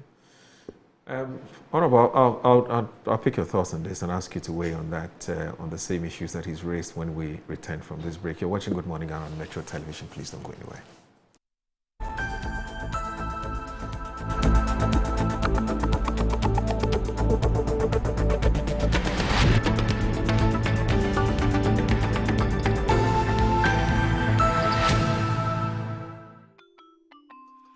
Start your Kids Day the right way, filled with confidence to take on any challenge. Pepsodent Kids contains the right amount of fluoride and sugar acid protection to care for their developing gums and teeth. Grab either orange or strawberry so they brush with the sweet flavor they love morning and evening. Pepsodent Kids, giving your children a bright smile for a brighter future. Are you a headmaster, headmistress, parent, teacher, or an educator looking for high-quality textbooks for preschool, primary, and junior high school students? Look no further than Advocate Publishing Company. Advocate Publishing Company is a leading publisher of educational materials in Ghana that publishes very engaging, interactive, and comprehensive textbooks that meet the needs of students, teachers, and parents. Our textbooks are thoroughly published to make learning fun and easy. They are also designed to stimulate critical thinking, problem solving, and creativity in students. Make Advocate Publishing your preferred choice for all your educational needs. Explore our range of textbooks and educational resources. Visit us at the old GNTC yard near Kingsway, Accra. You can contact us on 0503 786 776 or 02408 06354, also 0531 600 360, and connect with us on Instagram, X, and Facebook at Advo Publishing. Don't settle for less. Choose the best. Advocate Publishing Company, empowering young minds one textbook at a time. Thinking Publishing, Think Advocate Publishing. Yes, next. Hey, Nadia Benson, Asamo. Me didn't tum. Mr. Femi Kalika, just call me cockroach. Now, Mr. Femi once now. Hey, is that you? Improve car. Yeah. Captain was key to double the action.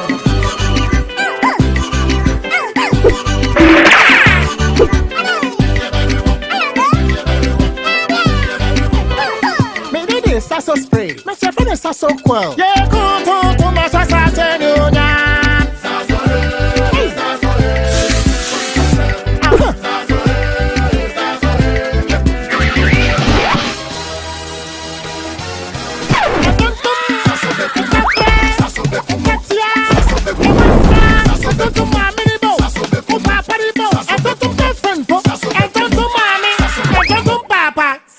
Come on, Tom Preko.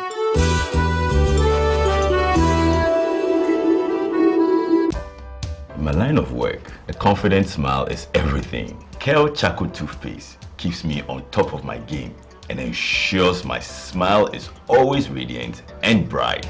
With the tiring nature of my job, we spend several hours under the scorching sun. To keep our teeth white and our breath fresh all the time, we use none other than Kel Charcoal Toothpaste. Kel Charcoal Toothpaste. You're on a Kessie and in a kit one. Samayo Kendini, a who be here, Semecha Sapapadia to a mammy man for Kel Charcoal's natural ingredients, and a bomb is so buying, a man is swing, Nesanso Mama Hoto so a will beg you. Kel Charcoal Toothpaste. Choose Kel Charcoal Toothpaste for anti-cavity, whiter teeth, and fresher breath all day. Available in 80 gram and 150 gram. Grab yours today. Kel, happy smile. This advert is FDA approved.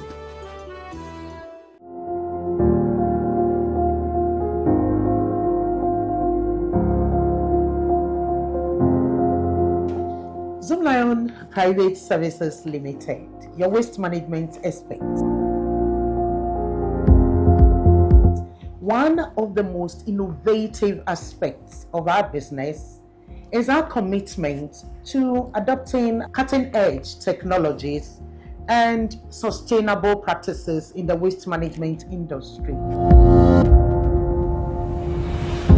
We have invested in modern waste collection trucks, digital payment systems.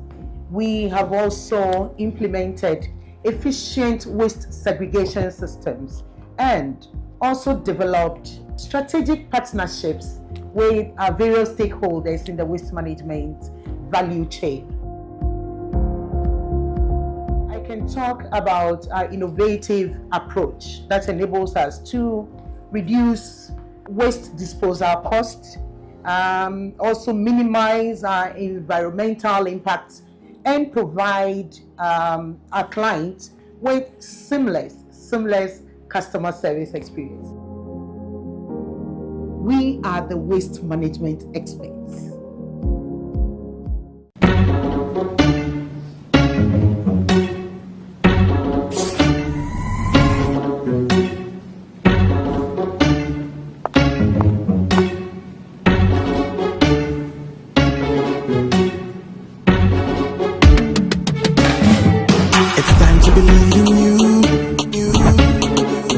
Changing, so should you. If you're dreaming, don't be afraid. And in the valleys, keep your head up high. Dare to dream with Puma drinks. Puma, yeah. Believe it, you can achieve. Puma, oh yeah. Clap your hands for the whole new vibe. Make we start the blessing. Oh yeah, come alive. Let me hear you.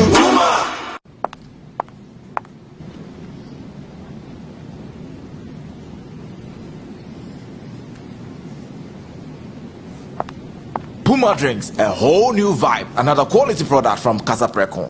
This advert is FDA approved. Our school is built on a hill. Beposo Samoto. We are always victorious. 'cause we work in God's way. Oh, Hebrew girls, oh, Hebrew girls, oh, Hebrew mighty eagles, we shall never lose our fame.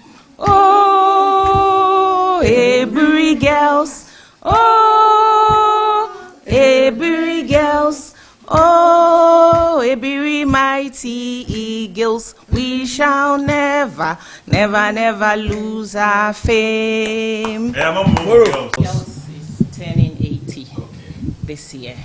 So we happen to have two legacy projects. One for the global community, that is everybody, all old girls, and then the other one for the 2001 year group, because they are the host of the 80th anniversary. And so the one for the global community, of course, I mean, you need to eat good food in a very clean environment. And then we realized that one of our oldest dining hall in the school, it's overcrowded. Of course, we have two dining halls. Last year we refurbished one, and this year we want to refurbish an ultra-modern kitchen as well. That's for the global community. And then with the 2001 year group, they are building a whole STEM center for the school, a 3-story center for the school. Because you know, in this kind of dispensation, we are in the technological dispensation. And so, yeah, that's the project they are undertaking. So this year, watch out, we are unveiling 2 projects in the school year for our 80th. Yes.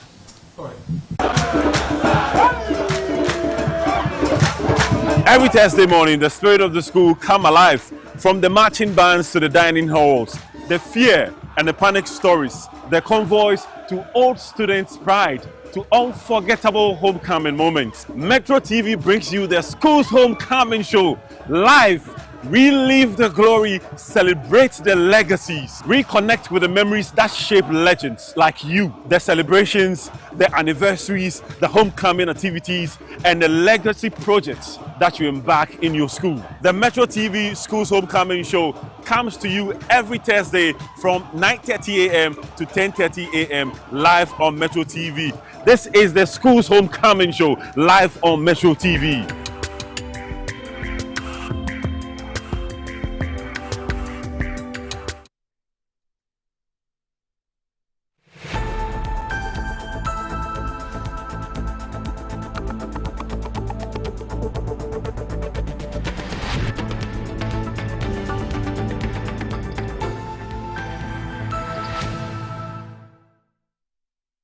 So you're watching Good Morning Ghana on Metro Television. My name is Audu Moro. I'm here with the former Minister for Lands and Natural Resources, and I'm talking about Inusa Hussein. He was also a former MP for Tamale Central, and also a former MP for the Roads and Highways Ministry. He's also a lawyer. Also with us this morning is Isa Hussein. He's the Director of Communications for the New Patriotic Party in the Western region. Both of them are here, and we started with MPP, internal politics, and quite a number of issues that have come up in recent times. And Isa Hussein has been helping us understand and appreciate the issues much better. Now, Honorable Isa Hussein, yes, what do you also have to say about the issues that your colleague has raised so far? Do you have any opinion? Well, there are many issues that he has raised, and I just want to touch on them briefly, because this is the MPP. Even if they are wrong, they will say they are right. Alhaji Inusa said it. Alhaji Inusa, incidentally, is from the same Alhaji Inusa Isaka. Oh, really? The late Alhaji Inusa Isaka is incidentally from the same town with him. Okay. Yes. That's interesting. He's a Walawali. Walawali. Okay. Yes, yes. So, Alhaji Inusa Isaka had said that, I'm for MPP. If they can go inside the water and come out and say that the crocodile is dead. So what do you say? You would say, okay, yes, we agree. Draw. Say yes. Draw. You know, so yes. So what one striking statement my brother Isa has said, which got me laughing, is that you see that NDC is limping. Did you hear that? Yes, he mentioned that.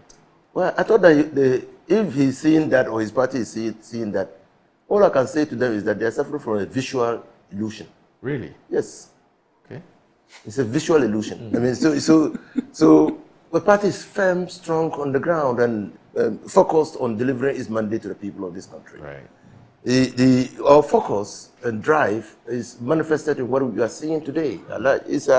You will see clearly that your life is better than it was in years leading up to the elections. Better. I mean, you are not in power, but your purchasing power has improved. And you can go to town with the shop with little money in your pocket and come home smiling. And that your house probably now, the pressure that was on you to give money has abated a little because the women, when they go to town, they are able to come back home with a lot of groceries. So, I mean, if you are suffering from a visual illusion, that is your problem. But we are not. We are very firm. We are very firm. But he says about people trooping to Bawumia's house. Don't they see it as a natural consequence of the way you organized your party? It's a natural consequence. Because you see, and he said it, that people are trooping, people who want to contest positions have called to ask him whether, and they were supporting other candidates, candidates other than Bawumia, has called to ask whether they can contest. Is it safe? Yes, to marry the two, you will see they are doing that because we warned you that the way you were going about the reorganization of your party, you will create a situation where all the people who will come after the election of your flag bearer have to align with your flag bearer. We said it. So you're not going to create, what they have done will not create an even playing field. So today, the center of gravity within their power is firmly located in Dr. Mahmoud Bawumia's house. That is why everybody is being attracted to that place. They've just won. Mahmoud Bawumia suffered a diminution in the votes that he got in just these recent primaries. But even in the last primaries, when he was vice president and won the primaries to lead his party, he didn't see this kind of reaction. Did he? Did you see people trooping to his house? No. But people are trooping because it's a natural consequence. If you don't go to his house today and register and pledge support, declare loyalty, you are an outsider. If you sit in your home and you don't go there, you will be written off as an anti-Bawumia. So people have to go. So, and that is as a result of the way they organize their party. And I'm happy my brother Issa has said it, but not in ways that I see. Not in ways that I see. Look, today, if you want to contest the branch election in your party, and they are going to do that, you see, after having elected your flag bearer, you are going to do that now. I can tell you as a matter of fact that this is where your problems will begin. People will campaign against their colleagues or colleague MPPs who were not supporting Bawumia for the flag bearership. They will do that. And there will be a conscious, deliberate effort to elect people from the branch to the constituency to the regional. People who are aligned to Bawumia. Then you are going to get a party that is not inclusive. And I'm speaking this way not because I'm rejoicing over what has happened, but I'm just a consummate Democrat. I just think that our party must have a stronger challenge so that they can put us on our toes to deliver to the expectations of the people of this country and continue to improve upon our chances. Right. And if you have a weak party like the MPP challenging the NDC, it will not push NDC to deliver. So we want to deliver, and we want a competitor in the wings to push us to deliver. So we don't have a problem. Now, you talk about the fact that Bawumia himself will, opportunities for the party to win election 2028. The issue has to do with whether he should select a running mate now or later, and whether it should be Dr. Matthew Opoku Prempeh, as we affectionately call him, or not. He's of the view that Dr. Matthew Opoku Prempeh will get the nod because it is in line or in keeping with the same principle of give me another chance. That's the argument that he's Well, that's his opinion. Yes, that's his opinion. But the party, the flag bearer of the MPP, just like the flag bearer of the NDC, will be given an opportunity to suggest a person that he can work with to be the running mate, but with the approval of the Council of Elders and the National Executive Committee of our party, or the Council of Elders of their party. So the power and the decision to choose a running mate is solely vested in the flag bearer. And that is why, even though Dr. Mahmoud Bawumia did not have a card in the year 2000, 2008, yes, when the flag bearer of the MPP then, Nana Addo Akufo-Addo, yes, suggested him to be his running mate. The party objected and said that he was not a known member of the MPP and that he was not a card-bearing member of the MPP. But Nana Akufo-Addo stood his grounds and convinced the Council of Elders that this was a person who could secure victory for the party by reason of his expertise, and that he wanted to go with him. He prevailed. But that was because Nana Akufo-Addo's influence within the party then was larger than life. I mean, he was a movement, in the words of Wontumi. It was a movement within the MPP. And that was why when he went for primaries, he garnered 90-something% of the votes. It was a movement. And so he prevailed in the party. And so it's always the prerogative of the flag bearer to suggest a person who, in his view, can partner him to win and also to deliver leadership. I guess that is not in doubt, Honorable. But I think that the bone of contention here has to do with whether it's change or continuity. So from 1992, apart from Professor Budu Buahin, who didn't get the chance to go again for the second time, Kufuor takes over and then goes with, who was Kufuor's first running mate? It's escaped me. Yeah, I think first running mate. He's the first person he took as his running mate. Oh. But he changed. Yes. Right? He didn't go with the second person. Yes. He didn't go with the same person, sorry. I think apart from him, almost all the flag bearers we have seen, in the Fourth Republican, under the Fourth Republican Constitution, have actually maintained in MPP. They've maintained, yes, because we had Mumuni and and we had Aka, and we had Mills. So, but I'm saying that it's often, more often than not, that's what I should say. The running mate is maintained. And he raises the argument about consistency. Is it change or continuity? And he says no. If it's the consistency you are talking about is limited to the practice of Nana Akufo-Addo. Because he says, Bawumia went back to the people and said, give me another chance. Even though others say change.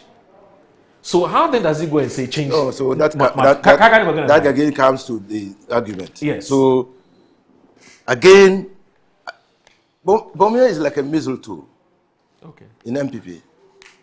You know a mistletoe? It's a plant growing on another plant. That's a mistletoe. You see, so Bawumia is standing on the shoulders of others in the MPP.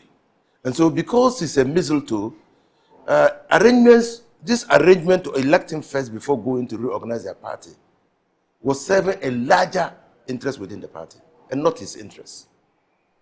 Now, because you see, the people who had elected Dr. Mahmoud Bawumia to contest the 2024 elections were the people who were in place to again elect him for the 2028 elections. Fact. That's a fact. Yes. And so that was a gamble that they won.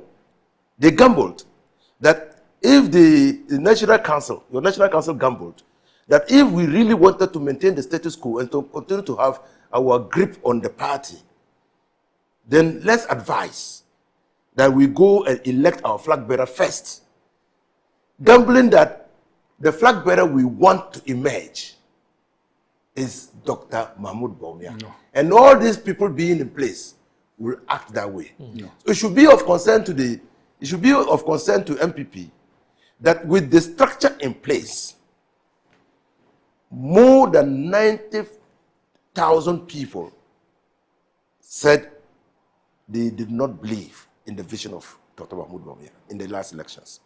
Significantly, some of the people who voted him in 2020, in the 2024 election, no, not 2024. 2023. 2020 elections. Okay, were not available to vote for him again. Right. Okay, 2023, yes, 2023. We're not available to vote for him again. Now, that should send a signal that Dr. Bawumia does not command an overbearing influence within the MPP. Okay.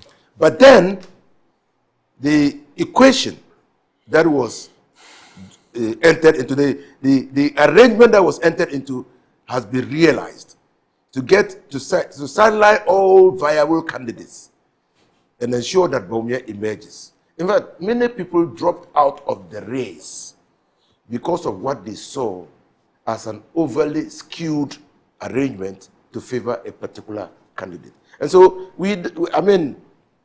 for me, there's work to do.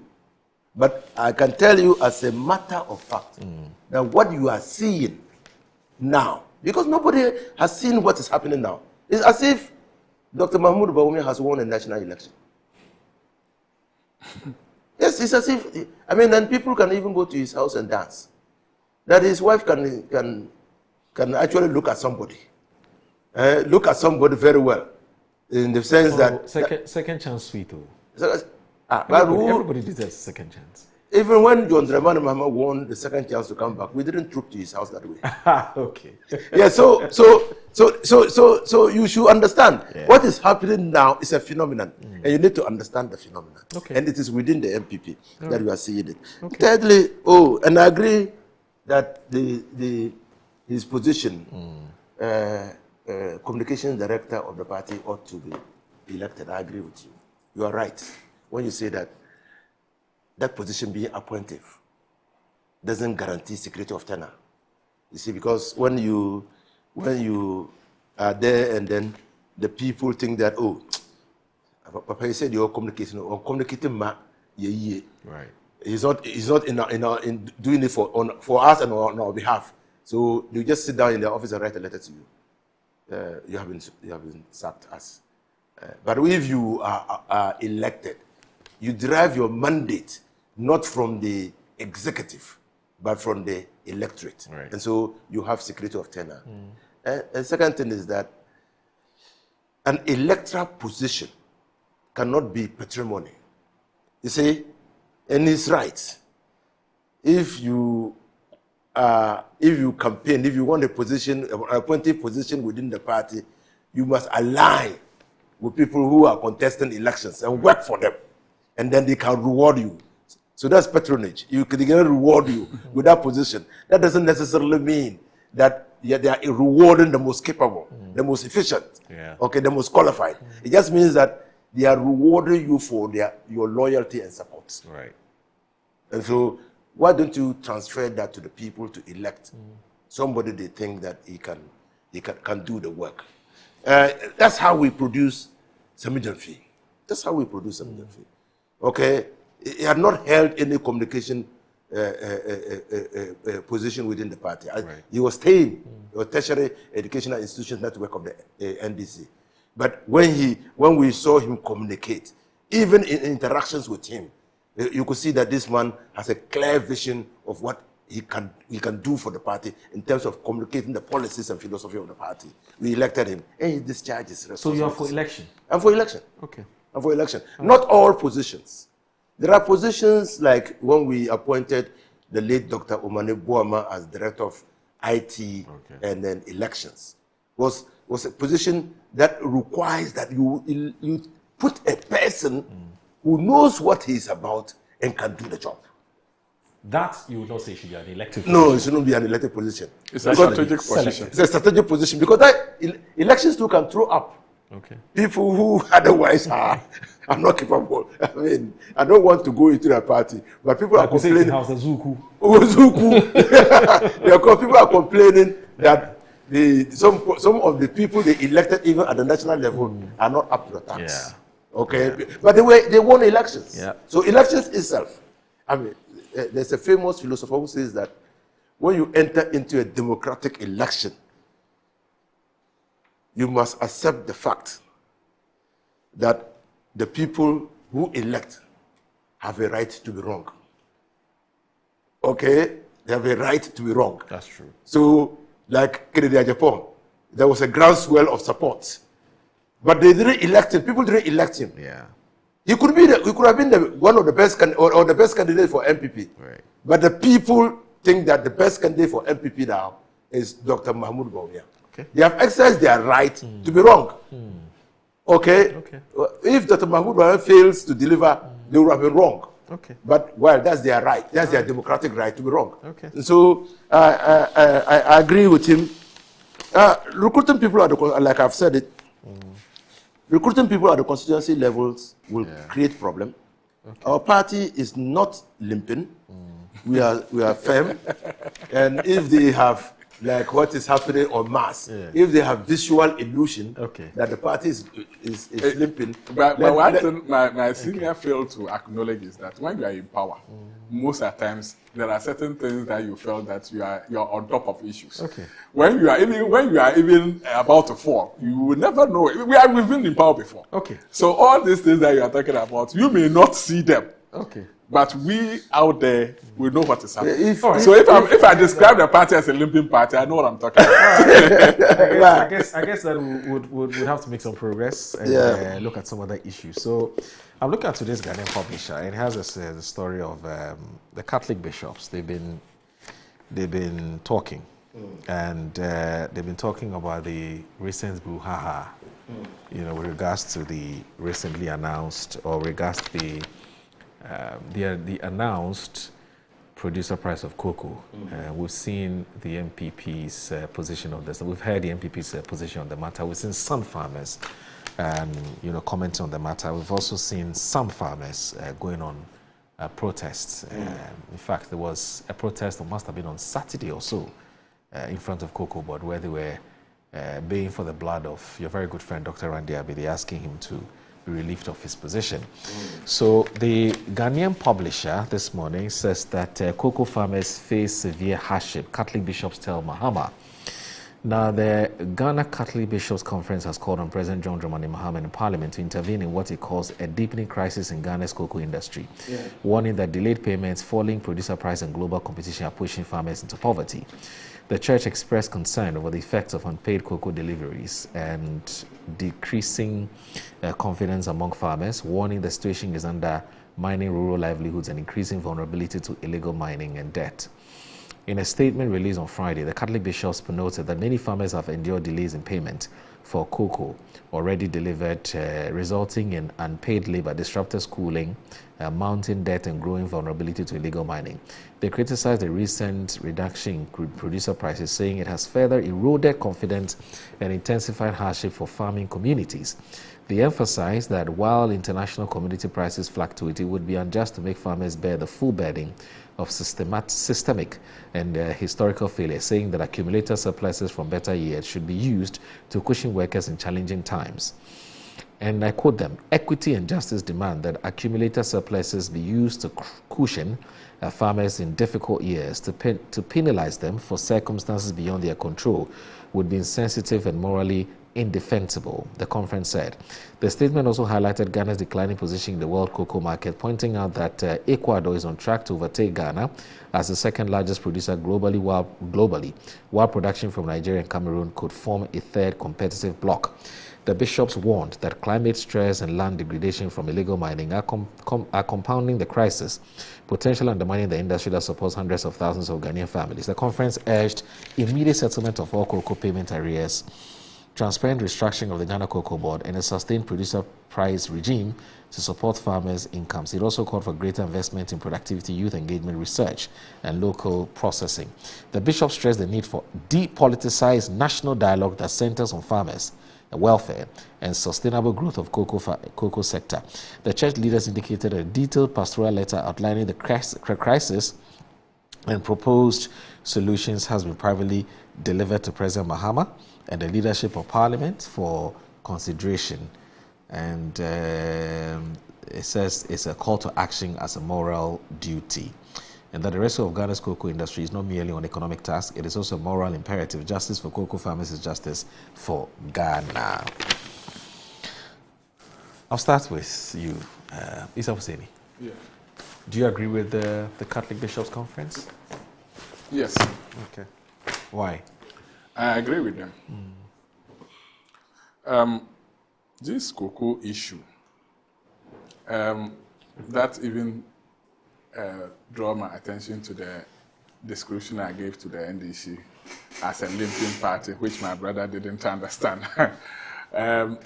When you go into this issue and you look at the issue very carefully, you realize that the NDC government, led by John Dramani Mahama, they have failed the cocoa farmers. In 2024, what our leaders today, especially the finance minister, Honorable Ato Forson, Honorable Eric Opoku, who is now the agric minister, even though we heard little about the cocoa board CEO, Randy Abbey, Dr. Randy Abbey, we've heard some little about cocoa issues from him. But listening to the leadership of NDC, they made it emphatically that the MPP government was so wicked at that time that they were not delivering what it was supposed to deliver to the cocoa farmers. The prices that we gave to them then was 3,100, which the NDC people disagreed and said the cocoa farmers were supposed to receive 6,500 Ghana cedis, which at that time they said 65 million Ghana cedis, or 65 million cedis, old cedis. They made this statement knowing very well that cocoa in the cocoa industry, there's some fluctuation of prices. The price can go down today and it can come down today. So they were aware of the promises that they were making to the cocoa farmer. So they told the cocoa farmer that if they were in power then, the monies that they were going to receive would be 6,500 Ghana cedis per bag. And when it was increased, when the price was increased again to, I think, 3,100 and I think 3,160 something. Just say 3,001. 3,100. They said, no, that is not the amount that they were supposed to receive. They will give them money that they will appreciate. We thought because they were in opposition, that was why they were making those promises. And you know, when you are looking for power, you can maybe promise a lot. So we thought because they were in government. And when they won power, in 2025, January. Before you come to 2025, at the time that the NDC were making the arguments that the price that you're paying the cocoa farmers was way below what they ought to have. And how much was the price of a bag of cocoa? No, I think that time it was 9,000. What was the FOB? Yeah, 9,000. It was 9,000. Okay. So I'll come to that. Analysis. Okay, all right. That's what I'm trying to say is that after they've won power in 2025, January 7th, when power was handed over to John Dramani Mahama, on his thank you tour to Western North, he further told them, because by then I believe that the president was briefed with a lot of issues in Cocoa Board, because a handing over note was submitted to the CEO of Cocoa Board. By then, the CEO of Cocoa Board might have briefed the president the situation they are in at that time. So the president went to Western North on a campaign, or not a campaign platform, but on a thank you tour platform. He promised the people that very soon you are going to receive a lucrative price that is coming to you. So if you don't have a land please go and look for land to start cultivating, cocoa. Because cocoa sector is going to be a very interesting place. Based on this, people, the farmers projected that, if nothing at all, the 3,100 that Nana Danko Akufo-Addo has given to us, if nothing at all is added on, we can base on that to project what we are going to get in the next season. So the cocoa farmer has to go in there on 2025-2026 cocoa season. People have to go in there and look for money, invest in cocoa farming, with the intention that there will be an increment in the cocoa sector. Now, they increase the cocoa by 500 Ghana cedis, which is now, at that time when they, 3,650 Ghana cedis, when they increase 500 in addition to the 3,100. So the cocoa farmer projected that if nothing at all, the 3,650 will be maintained. So he used that projection to go for loan, to invest in farming, thinking that when he has, if you have maybe 10 bags of cocoa, you'll be getting about 6,000 or something. That if you have 10 bags in his 3,000, you get 36,500. And when the cocoa season is over, and the cocoa farmer who has gone for loan, invest in farming, is now going to reap the cocoa that he has invested in. Today, the president is now saying that they have reduced the cocoa from 3,650 Ghana cedis to 2,578. So now, the 10 bags that you were projecting that you get 36,500 now has reduced to 25,780 Ghana cedis. How are you going to pay back the loan that you have contracted? How are you going to settle the loans that you have taken from individuals? So the cocoa farmer is worse off. The cocoa farmer is now complaining that if nothing at all, maintain the price. Even if you cannot maintain the price that you have increased, please give us the price that the previous government has offered, so that we can use it to offset the loans that we have contracted. So the cocoa farmer is saying that he doesn't know anything about depreciation of price in the world market. He doesn't know. You didn't tell them in your promise that you made to them in 2024. You didn't tell them that when the prices disinflated from the world market, you will reduce the price. You didn't promise them that prices will be increased so that you increase the price or things will change. What you told them was specific, that you were going to give them 6,500. The 6,500 didn't come. The cocoa farmer has forgiven the president. That, okay, if you will not give them the 6,500, when you came to meet, please give us that. So now, if you are coming to tell me that the depreciation of cedi has affected the cocoa industry, the world market price has gone down significantly. The appreciation of the cedi, not the appreciation. The appreciation of the cedi has affected the cocoa farmer. The depreciation of the price at the world market has also affected the same farmer. The farmer is not in tune with the government. So what we want is that no, previous government, what the excuses you are giving today, the previous government came to meet the same. In 2017, the MPP government came in and they realized that the world market price has dropped from 3,000 to 1,800. The MPP government didn't complain that the world market price has dropped. And because of that, the government is going to reduce the cocoa farmer price. By then, it was 4,750. The MPP government kept the price. In 2017, we didn't increase, we didn't decrease. In 2018, the same price, when the market price kept dropping, the MPP government kept the same price for the cocoa farmer. Cushioning them, because there was something that even apart from what MPP government at that time was doing, the Côte d'Ivoire government then seems to align with the government of Ghana, and they came to Ghana in August 7th, 2021. They met with the Ghana Cocoa Board, they sat down and they signed a pact, and they talk about the living differential income. The living income differential, yes, which is about $400 per bag. And they decided to keep those monies so that when the prices fluctuate, the government will use that money to cushion the cocoa farmer. Today, I don't know the explanation the cocoa board is giving to us today. I don't know the explanation. What happens to that living differential at that particular time, the living income differential? What happened to it? The cocoa farmer is not aware. The cocoa board is also telling us what happened to the living income differential. So today, if you are coming to tell me that because it has dropped sharply, you want to reduce the cocoa farmer, I would say you are insensitive to the cocoa farmer.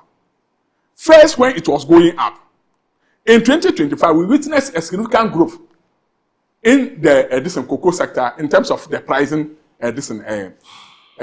factor. You realize that it increased up to $13,000 per bag. By then, the government didn't increase the cocoa farmer price. The government didn't increase. Why is it that when it's dropping now?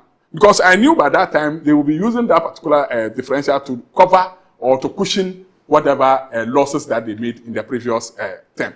So why is it that when it drops, you have to reduce the cocoa farmer price? Okay. So we are much concerned, we are supporting the cocoa farmers, that no, you promised us something, you couldn't deliver, we have forgiven you. What you came to meet, please keep your promise and then keep that particular amount for us to also enjoy.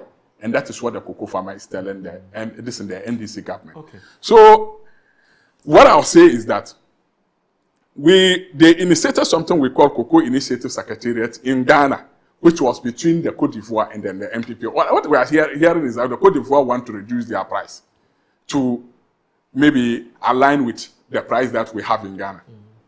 The reason why they want to do that is to the peace pact that, or the pact that we signed in Ghana, which is the Cocoa Initiative Secretariat that we established in Ghana. That is what the Cote d'Ivoire people are now looking up to. Because if they don't do that, smuggling of cocoa from Ghana to Cote d'Ivoire will be rampant. Yeah. Because we in the Western region, we are closer to Cote d'Ivoire.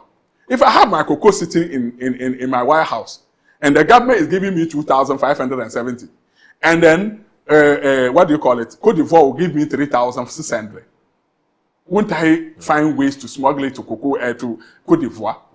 But because we agree with each other that whenever the price drop and MPP the Ghana government keep the price stable, then Cote d'Ivoire should also align with us.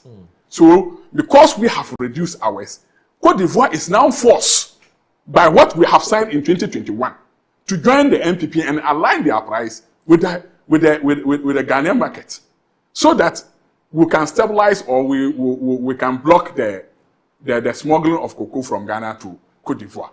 And that is the reason why Cote d'Ivoire is reducing their price. It's not that they took that decision. We took that decision and we forced them to join. So to me, the cocoa farmer don't know all these technicalities that we are talking about. What they know is pay us our money. And one thing I'm so curious about is, last year, November, the cocoa purchasing companies bought the cocoa. They hoard them. They couldn't pay the cocoa farmer from last year, November, till date. If not because of the noise, nobody would have even called for us to know that the farmer out there is unpaid. Until the farmers made so many noise about it and the president said no.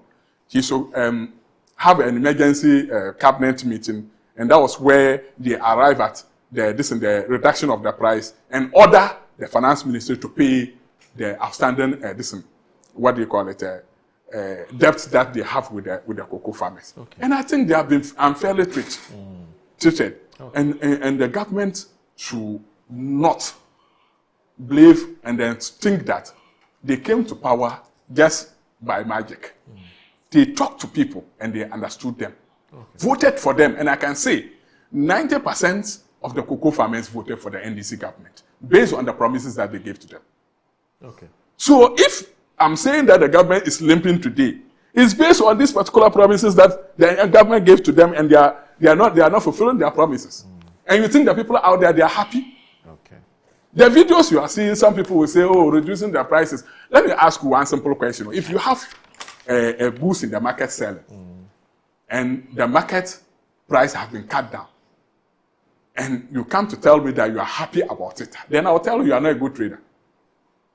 You cannot come and tell me that because it has reduced, you are happy. You can only align because you don't have any option. Because the government is the only government, a cocoa board is the only entity that buys the cocoa.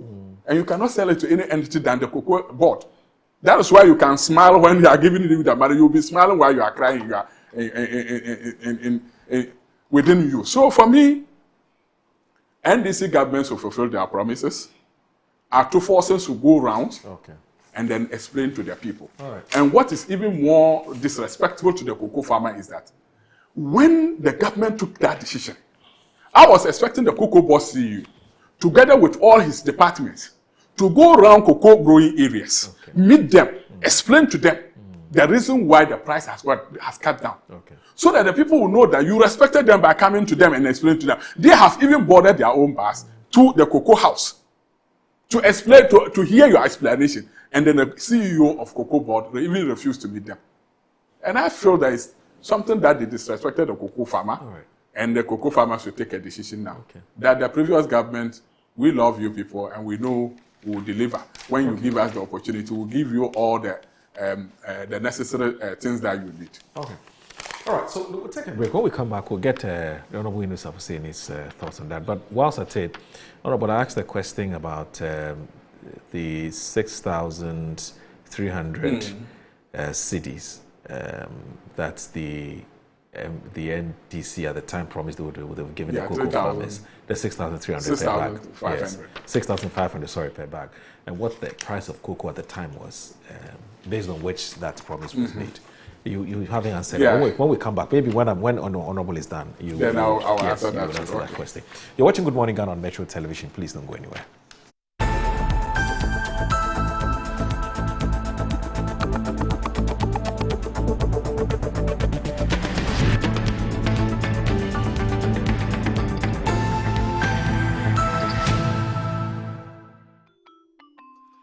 Start your Kids Day the right way, filled with confidence to take on any challenge. Pepsodent Kids contains the right amount of fluoride and sugar acid protection to care for their developing gums and teeth. Grab either orange or strawberry so they brush with the sweet flavor they love morning and evening. Pepsodent Kids, giving your children a bright smile for a brighter future.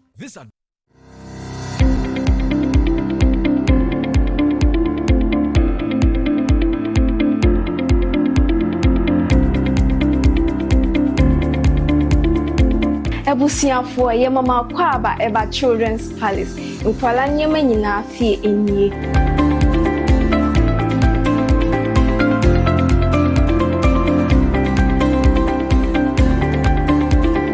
Yonkwala ntade mani mema nyina ntare nyina wase.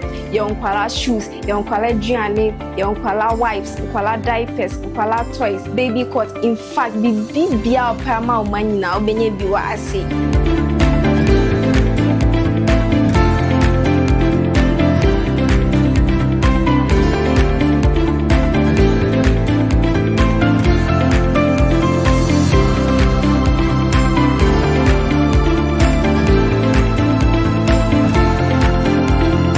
Located at East Legon Hills, Nana Chrome KFC. Contact us on 059 6377 172. Children's Palace. Happy children, happy fashion. See you soon. Bye-bye.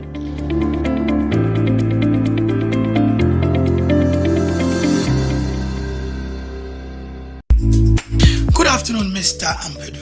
Good afternoon, Mr. Asari. How is business doing? My business is collapsing. Why is your business collapsing? I sold my products and services to my clients on credit, and my debtors are not paying their debts. Have you heard of Rosic Consult Limited, a debt recovery company operating in all the 16 regions of Ghana? Not at all. Mr. Ampedu, all you need to do is to contact them on their customer service line.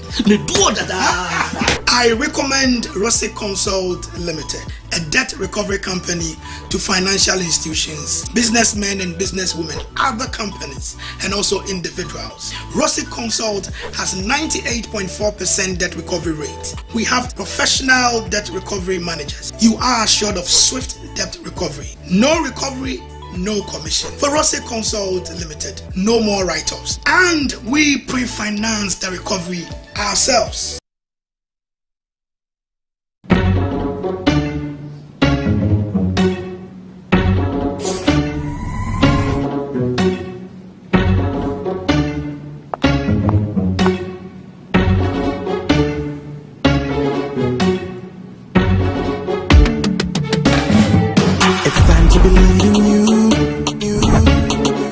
We are changing, so should you.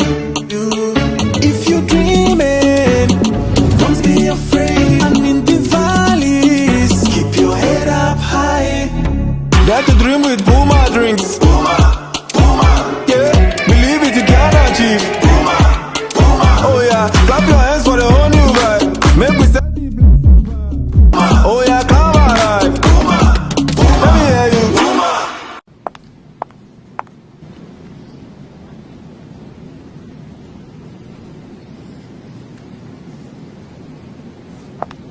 Puma Drinks, a whole new vibe. Another quality product from Casa Precon. This advert is FDA approved.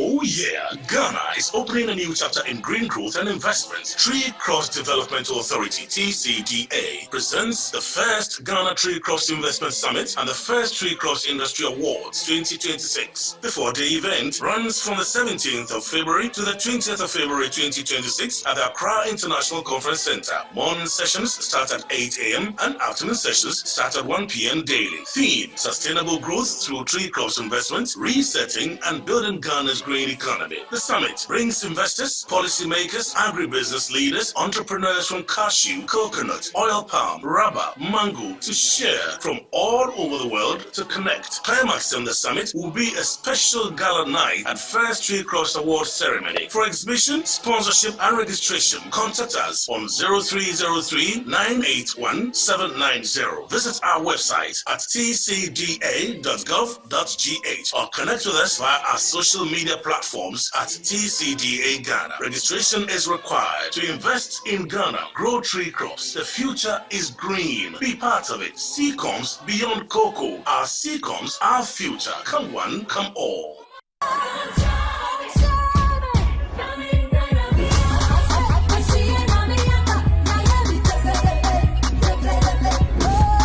Son of Ghana, let me tell you something. Something just came up. The program, which was coming on this Saturday, has been postponed. Kids in Worship has been postponed to the 6th of March, Independence Day, so that more children can have time. More children can join me, because that's Ghana's Freedom Day, and that is a day of my freedom as well. So on the 6th of March 2026, I'll see you at the Children's Park instead of 21st February.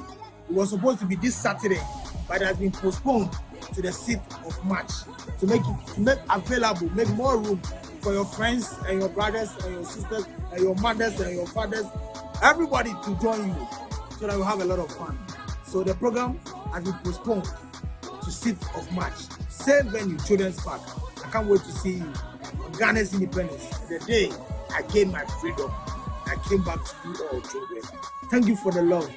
And that means I'll be coming to your schools. I have more time to come to so many schools. So I'll see you soon in your school. I love you, Ghana. I love you, children. I love you, parents. And I love myself.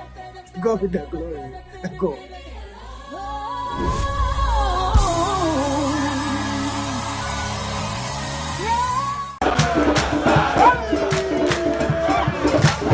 Every Thursday morning, the spirit of the school come alive. From the marching bands to the dining halls, the fear and the panic stories, the convoys to old students' pride, to unforgettable homecoming moments. Metro TV brings you the school's homecoming show live. Relive the glory, celebrate the legacies, reconnect with the memories that shape legends like you. The celebrations, the anniversaries, the homecoming activities, and the legacy projects that you embark in your school. The Metro TV School's Homecoming Show comes to you every Thursday from 9:30 a.m. to 10:30 a.m. live on Metro TV. This is the School's Homecoming Show live on Metro TV.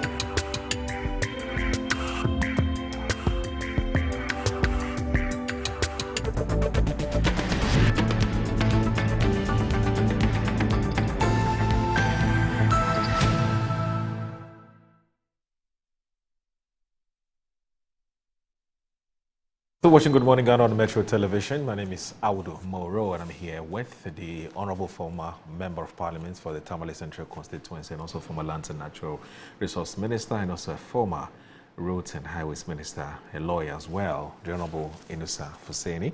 And also here is Isa Fuseni, who is the Director of Communications for the New Patriotic Party for the Western region.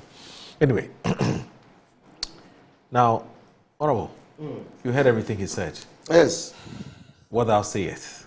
So first of all, I think that let me agree with the Catholic Bishops' Conference when they say that delayed payments due to contractors must be cleared, and the government is clearing it.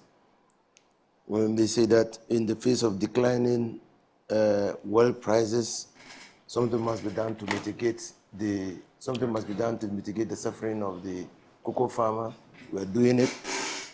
The government is doing it. It's making sure that the monies are the cocoa board and the books of cocoa board are cleared and make it clean enough for the government to issue bonds to be able to put cocoa board on a sound footing. Says that it's declining cocoa productivity, yes, because of galamsey. Galamsey is eating up the cocoa lands, and also cocoa diseases. That is why in 2023, MPP had forecasted the production of 800,000 tons of cocoa. They only succeeded in getting over 400 tons of cocoa. So 235 tons of cocoa. So we're addressing that too.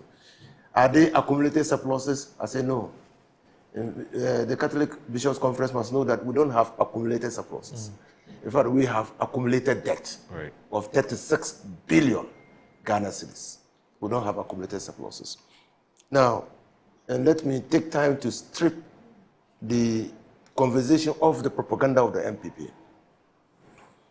When MPP was paying 3,100 cedis to a bag of cocoa, for a bag of cocoa, the cedi was 17 cedis to $1. Yeah. Okay, and so the MPP was effectively paying $182 for a bag of cocoa. Right. That's what they were paying, $182. When we came into office and the cedi appreciated, we pegged the dollar. I mean, we pegged the purchase a kilo of cocoa at 10 cedis, the cedi at 10 cedis, 50% to $1 to be able to purchase cocoa. So when we put the price at 2,650, we were paying $252, the equivalent of $252 for a bag of cocoa. I mean, definitely, that is higher than 182 bags.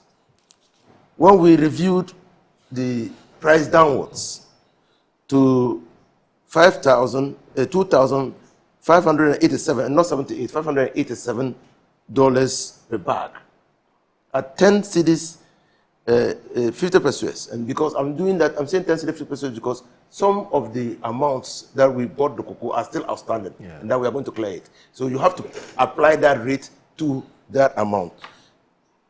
That would be $245.5 per bag of cocoa. That is higher than what MPP was paying. That's higher. In percentage terms, that would be how much? That's more than 80% of the value of cocoa. Because cocoa at presently is 3,000 something. If we do it, that would be 2,450. 2,450, yes. Dollars per a ton of cocoa. Right. And so, per bag of cocoa. And that is huge. And that's about 80 to 90% of what we're paying to cocoa farmers. Now, even now that the amount has been revised to 11 cedis per dollar, and if we apply 11 cedis to even the 2,587, you're going to get $234 for a bag of cocoa. Right. So who is worse off? I mean, so you can see why MPP. But you see, but that's in dollar terms. No, but that is the value. That's the FOB price. That's the value. The value you are transferring to the farmer. Yes. That's value you are transferring to the farmer. But the farmer is going to spend that value in cedis. No, I'm just saying that we are paying in cedis. Yes. We are paying 2,587 cedis. Cedis, yes, okay, I get it now.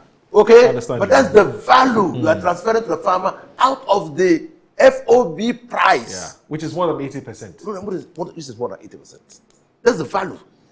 But this is what MPP do not understand. That we are transferring more value to the cocoa farmer. Indeed, when they were paying 3,100, the value they were transferring to the cocoa farmer was $182 of the FOB price. That's what they were giving to the farmer.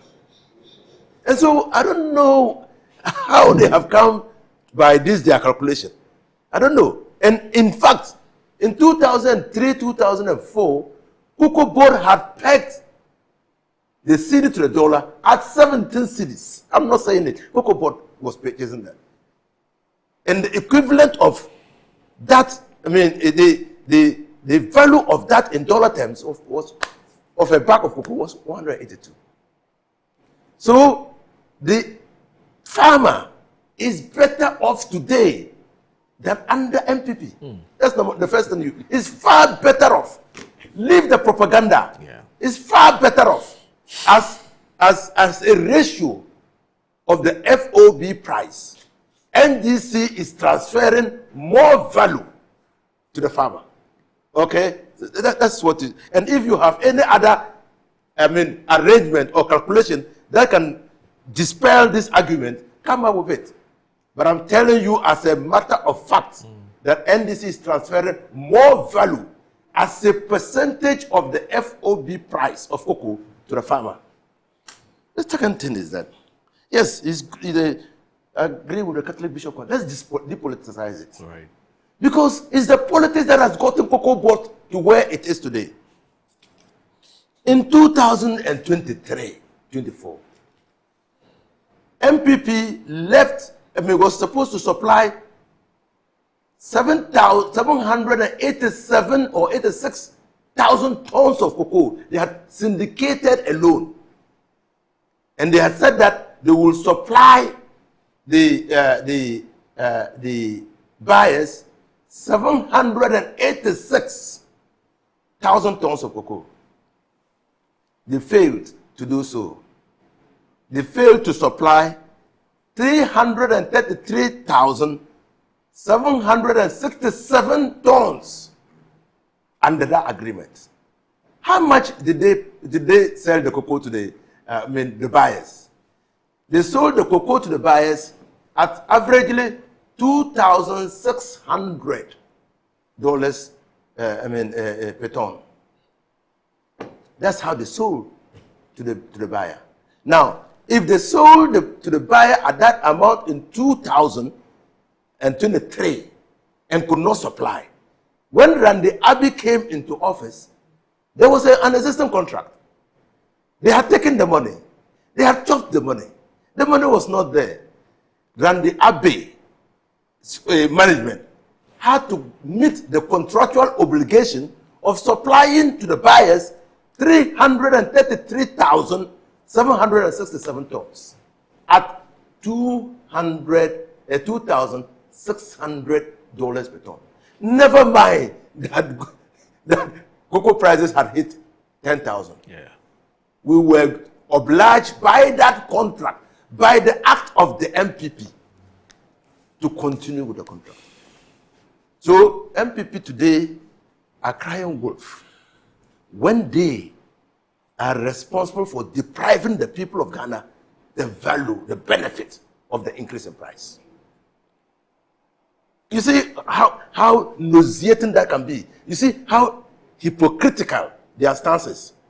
They are the reason why we could not we could not take advantage of the $10,000 dollars per ton of cocoa. Now, again, the MPP, when they were in office, today ask them that by the laws of this country, they are supposed to publish the financial statements of the institution every year. Ask them. 2002, 2003, 2003, 2004. What is the financial statement of the Cocoa Board? Are you suggesting it's not existing? It's not existing. Really? They have not published. Look at those who have violated the law, now turning around to tell us that we should be held responsible for what is happening. But who has been punished for this? Nobody. That's why they should be punished. That's why they should be investigated by SIGA, by the State Interest and Governance Authority. That's Professor, what's the name? What's this guy?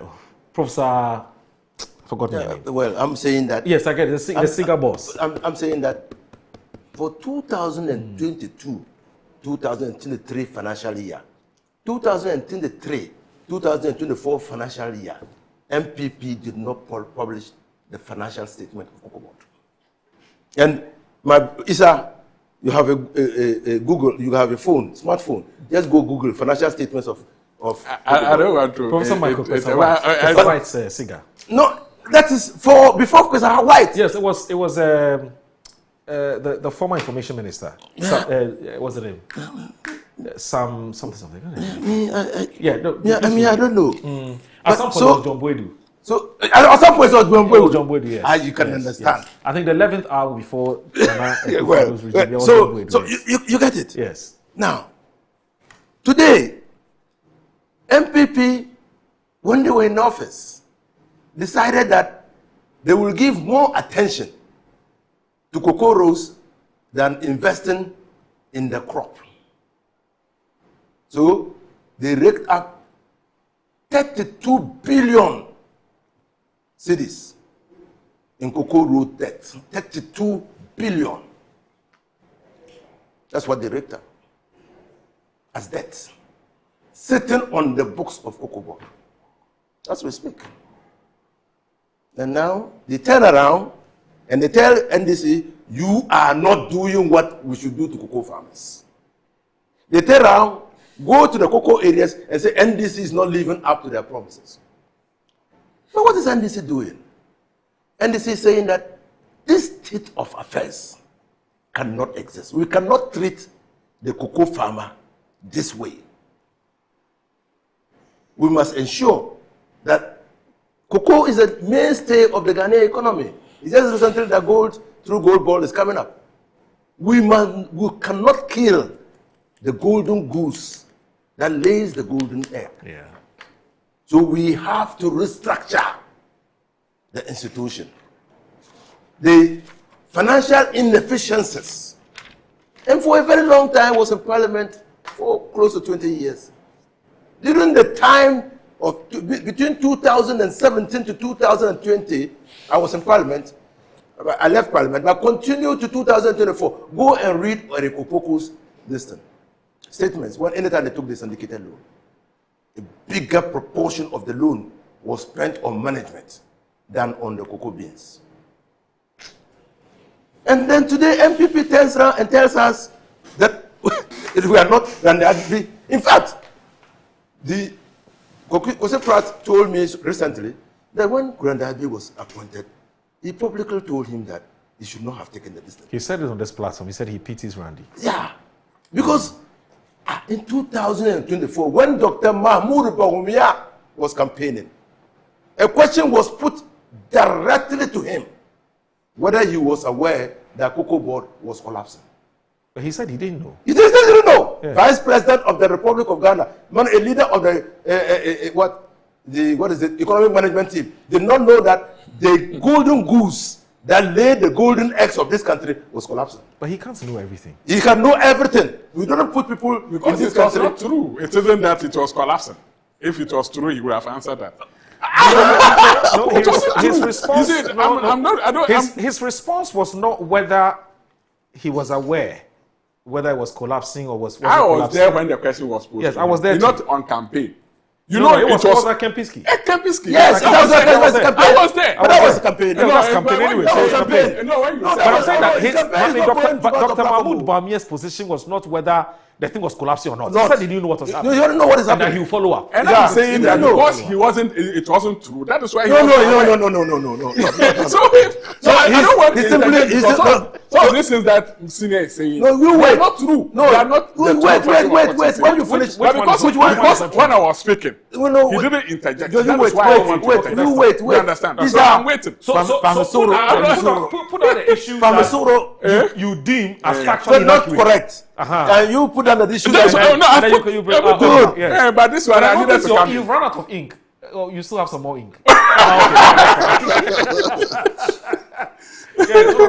So you say, so the Dugumbes have a proverb, and the Mampuses have a proverb, that when you hit your leg against an obstacle and you fall, you have to go back to where you hit your leg, where you stumbled, to know the object, to appreciate the object that caused your fall. Why? Because the remote cause of the present situation in which we are is not the NDC. It's the management style of the MPP that got us to where we are today. He talks about farmers going to borrow money. Cocoa is not an annual crop. It's a perennial crop. So even if NDC said we are increasing, you don't borrow money to increase production the next year. No, I'm not talking about cocoa board borrowing money. No, the farmer. The farmer. Yes. So you know to plant new crops, to plant new trees. No, not to plant new trees. So you tell me how once do you that? plant the trees, you need to maintain. You need to make sure that you employ people to work on it. And you're saying that's what they borrow the money for? That's what they borrow on it Exactly for. so. To maintain the farm. Yes, for the expenses So of you think that maintaining the farm. You think farmers are not businessmen? They don't know that when you plant trees and they start maturing, you have to maintain it to continue to get your yield. You know, think that where are they going to get the finances from? I see. Okay. So let me tell you what led us to where we are. The impact of the supply constraints. The impact. There was a rollover. The rollover had to be dealt with. That impact is what we are seeing today. That impact deprived us, robbed us of our ability to gain value, excess value from the world market and transfer that value to the farmer. They talk about promise of the NDC. A promise is a statement of intent based on existing facts. That at the time that we were making the promise, these were the existing facts. And if that's why in economics we have all things being equal. This is how we would have dealt with it. Okay? So when you then go and take it out of and try to put it on its own, then probably you are being very, very dishonest with yourself. That is the impact of the supply. So the price volatility. Today, what is the price? The price of cocoa. What is the price? So it's sharply depreciated. It's down. Now, Cocoa Board is a trading institution, mind you. It is only Nana Addo Dankwa Akufo-Addo who came into, since its establishment, Cocoa Board has been under the Ministry of Finance because of what it does to our economy, the stabilization of our economy. So Cocoa Board was an aggregation of a company established to aggregate cocoa beans and sell and give the foreign, get Ghana the foreign exchange so that we could use our cities to pay the cocoa farmers. Now, when Nana Akufo-Addo came, you know what he did? He moved Cocoa Board from Ministry of Finance and put it under Ministry of Agriculture. But that's one honorable. I agree. No, it's a policy misalignment. How? The farmers are their farmers. Yes. They have been planting their cocoa since the Kwashi brought cocoa to Ghana. Yes. They know what it is. Yes. They know the value. In fact, at a point in time in our history, there was not even cocoa board. Farmers were selling directly yes. to buyers. Yes. Until government saw that, no, this activity, we can regulate it in a way that brings benefit to the state. Yes. And started regulating it. Yes. And then started investing in research for the crop. Started establishing institutions to ensure that the farmer was taken through technical advice so that we could increase on production. He did that, and then little wonder that we couldn't produce the desired quantity of cocoa beans to meet our supply obligations. So it's then you have financing difficulties because they couldn't supply, because you couldn't supply the cocoa beans. We used to take syndicated loan. It has been in existence for 30 years. But you couldn't. The financiers' confidence in your ability to meet your obligations was damaged, destroyed. So they said they will not partake in the pre-financing of the purchase of your cocoa. They withdrew. They withdrew. Why do you think they withdrew? Because you had destroyed their confidence. You had destroyed because you could not supply. So we went around looking for other options. Also, your last year, is it cocoa financing that you took? You went around looking for, because you were, that's like a champion's operation, feed yourself.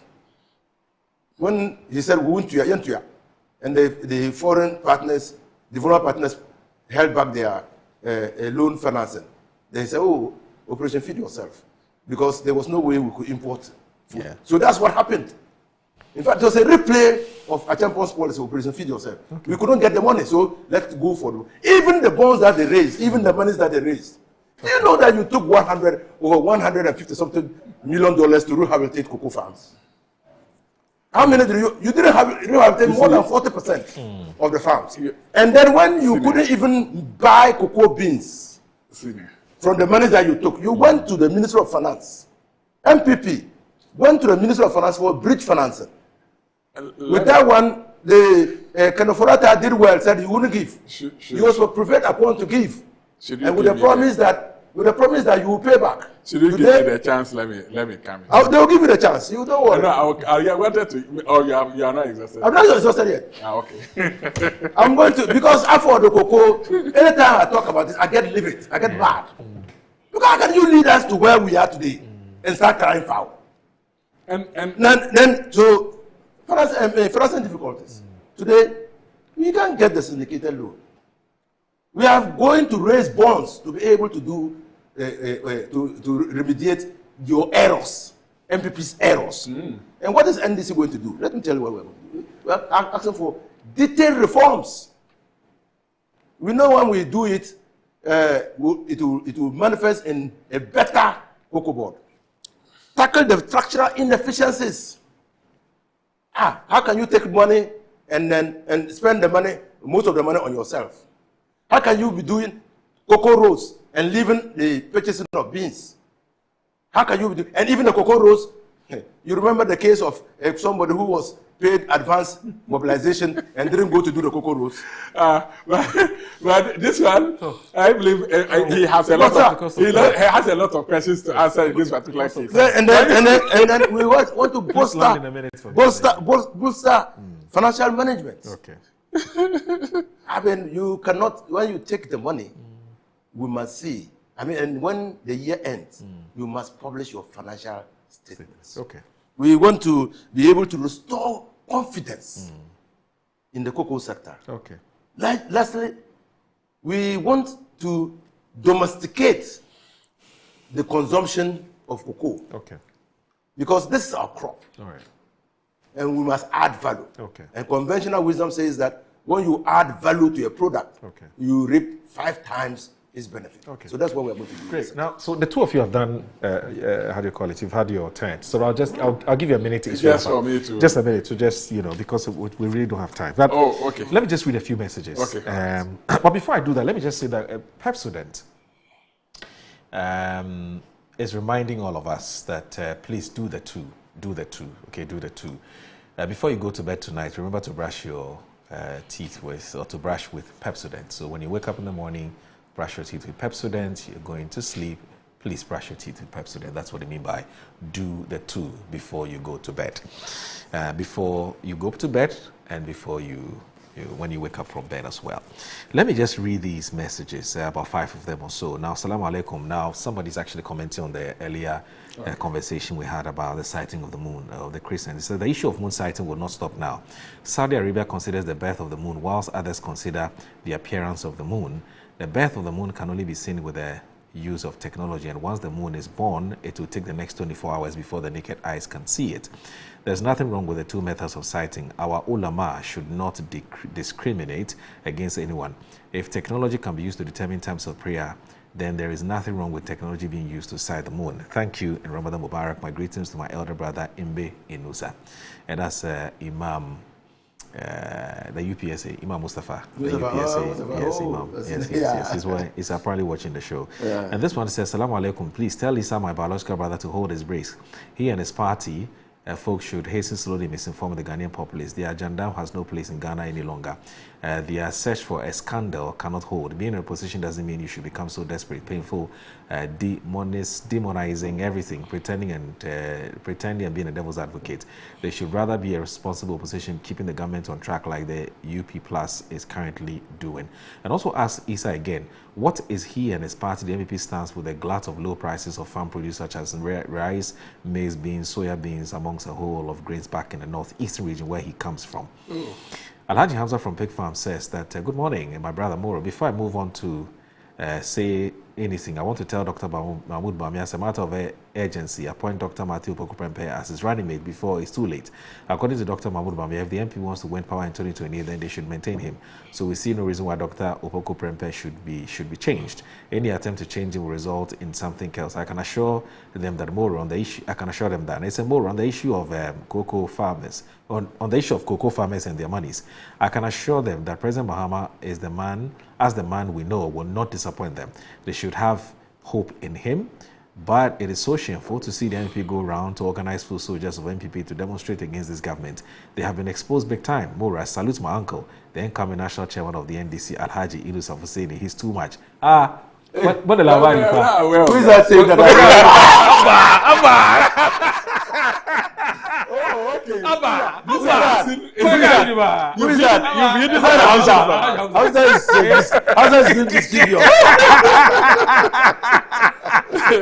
Anyway, so Jesse Bwako, political market expert, says, Moro, you deserve a cocoa drink this morning for taking time to listen attentively to both panelists.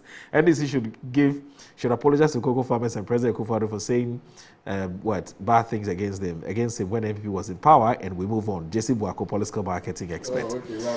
And then also, let me look at this. It says, and I want to do this briefly. Ebo Bakman from UP.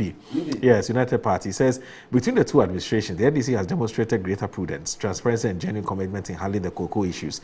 Given their record, the MPP should be the last to lecture anyone on cocoa management. Let me also look at this one from Sokojo Chumbuafo. Is also, sent a message. Yes, he says, good morning. Please, it is important to inform the public that after taking a hiatus on commenting on contemporary current affairs issues and government policy issues between the years of 2017 and 2025, the Catholic Bishops' Conference and AGLU are back with a bang. I wonder what event took place in those intervening years that made them shelve their obtrusive advocacy. I recall that many Ghanaians expected them to find their voices when Ghanaians lost their savings and pensions to the blackjack and roulette wheel financial management of Ken Ofori-Atta. That's Kojo Chumbuafo.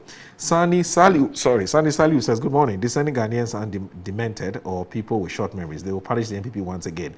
Good morning. Sani sends that message. Carlos from Ododio says that I'm honestly disappointed in how the MP is handling the cocoa reduction issue. For the past 3 months, they have struggled to point to corruption or arrogance within the current administration.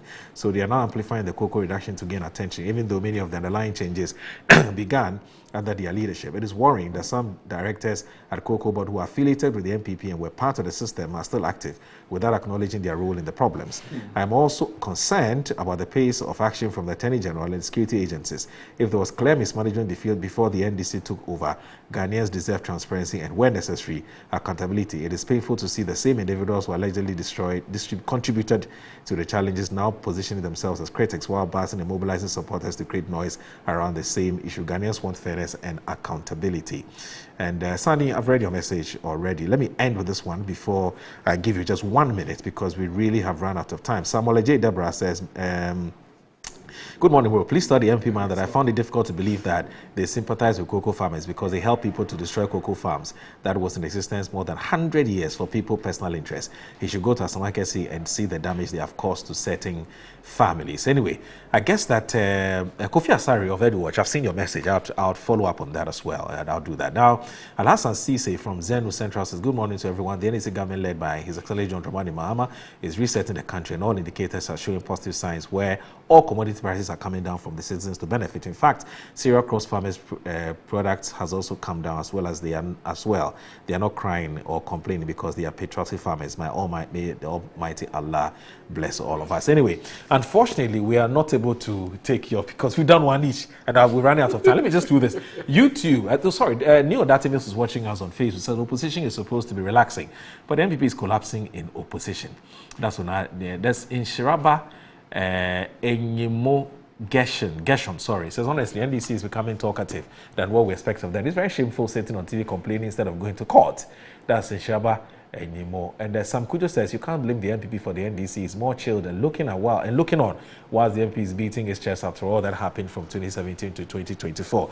So, but before we go, I want to wish my old man turns 68 today. Okay. Yes, Alhaji Sule Zakari.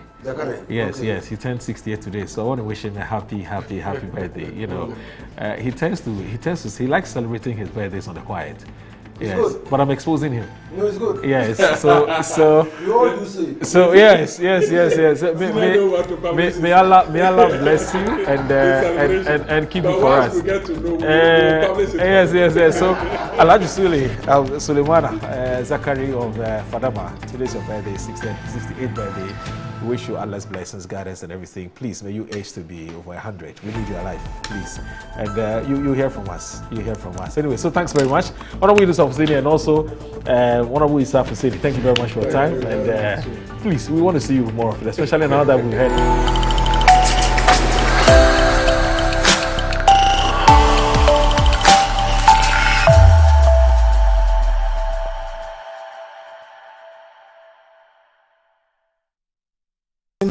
Chicken, cow and chicken. He's back again, children. The children president is back. And I'm back for good. To God be the glory. Guess what? Now on Original TV and Metro TV.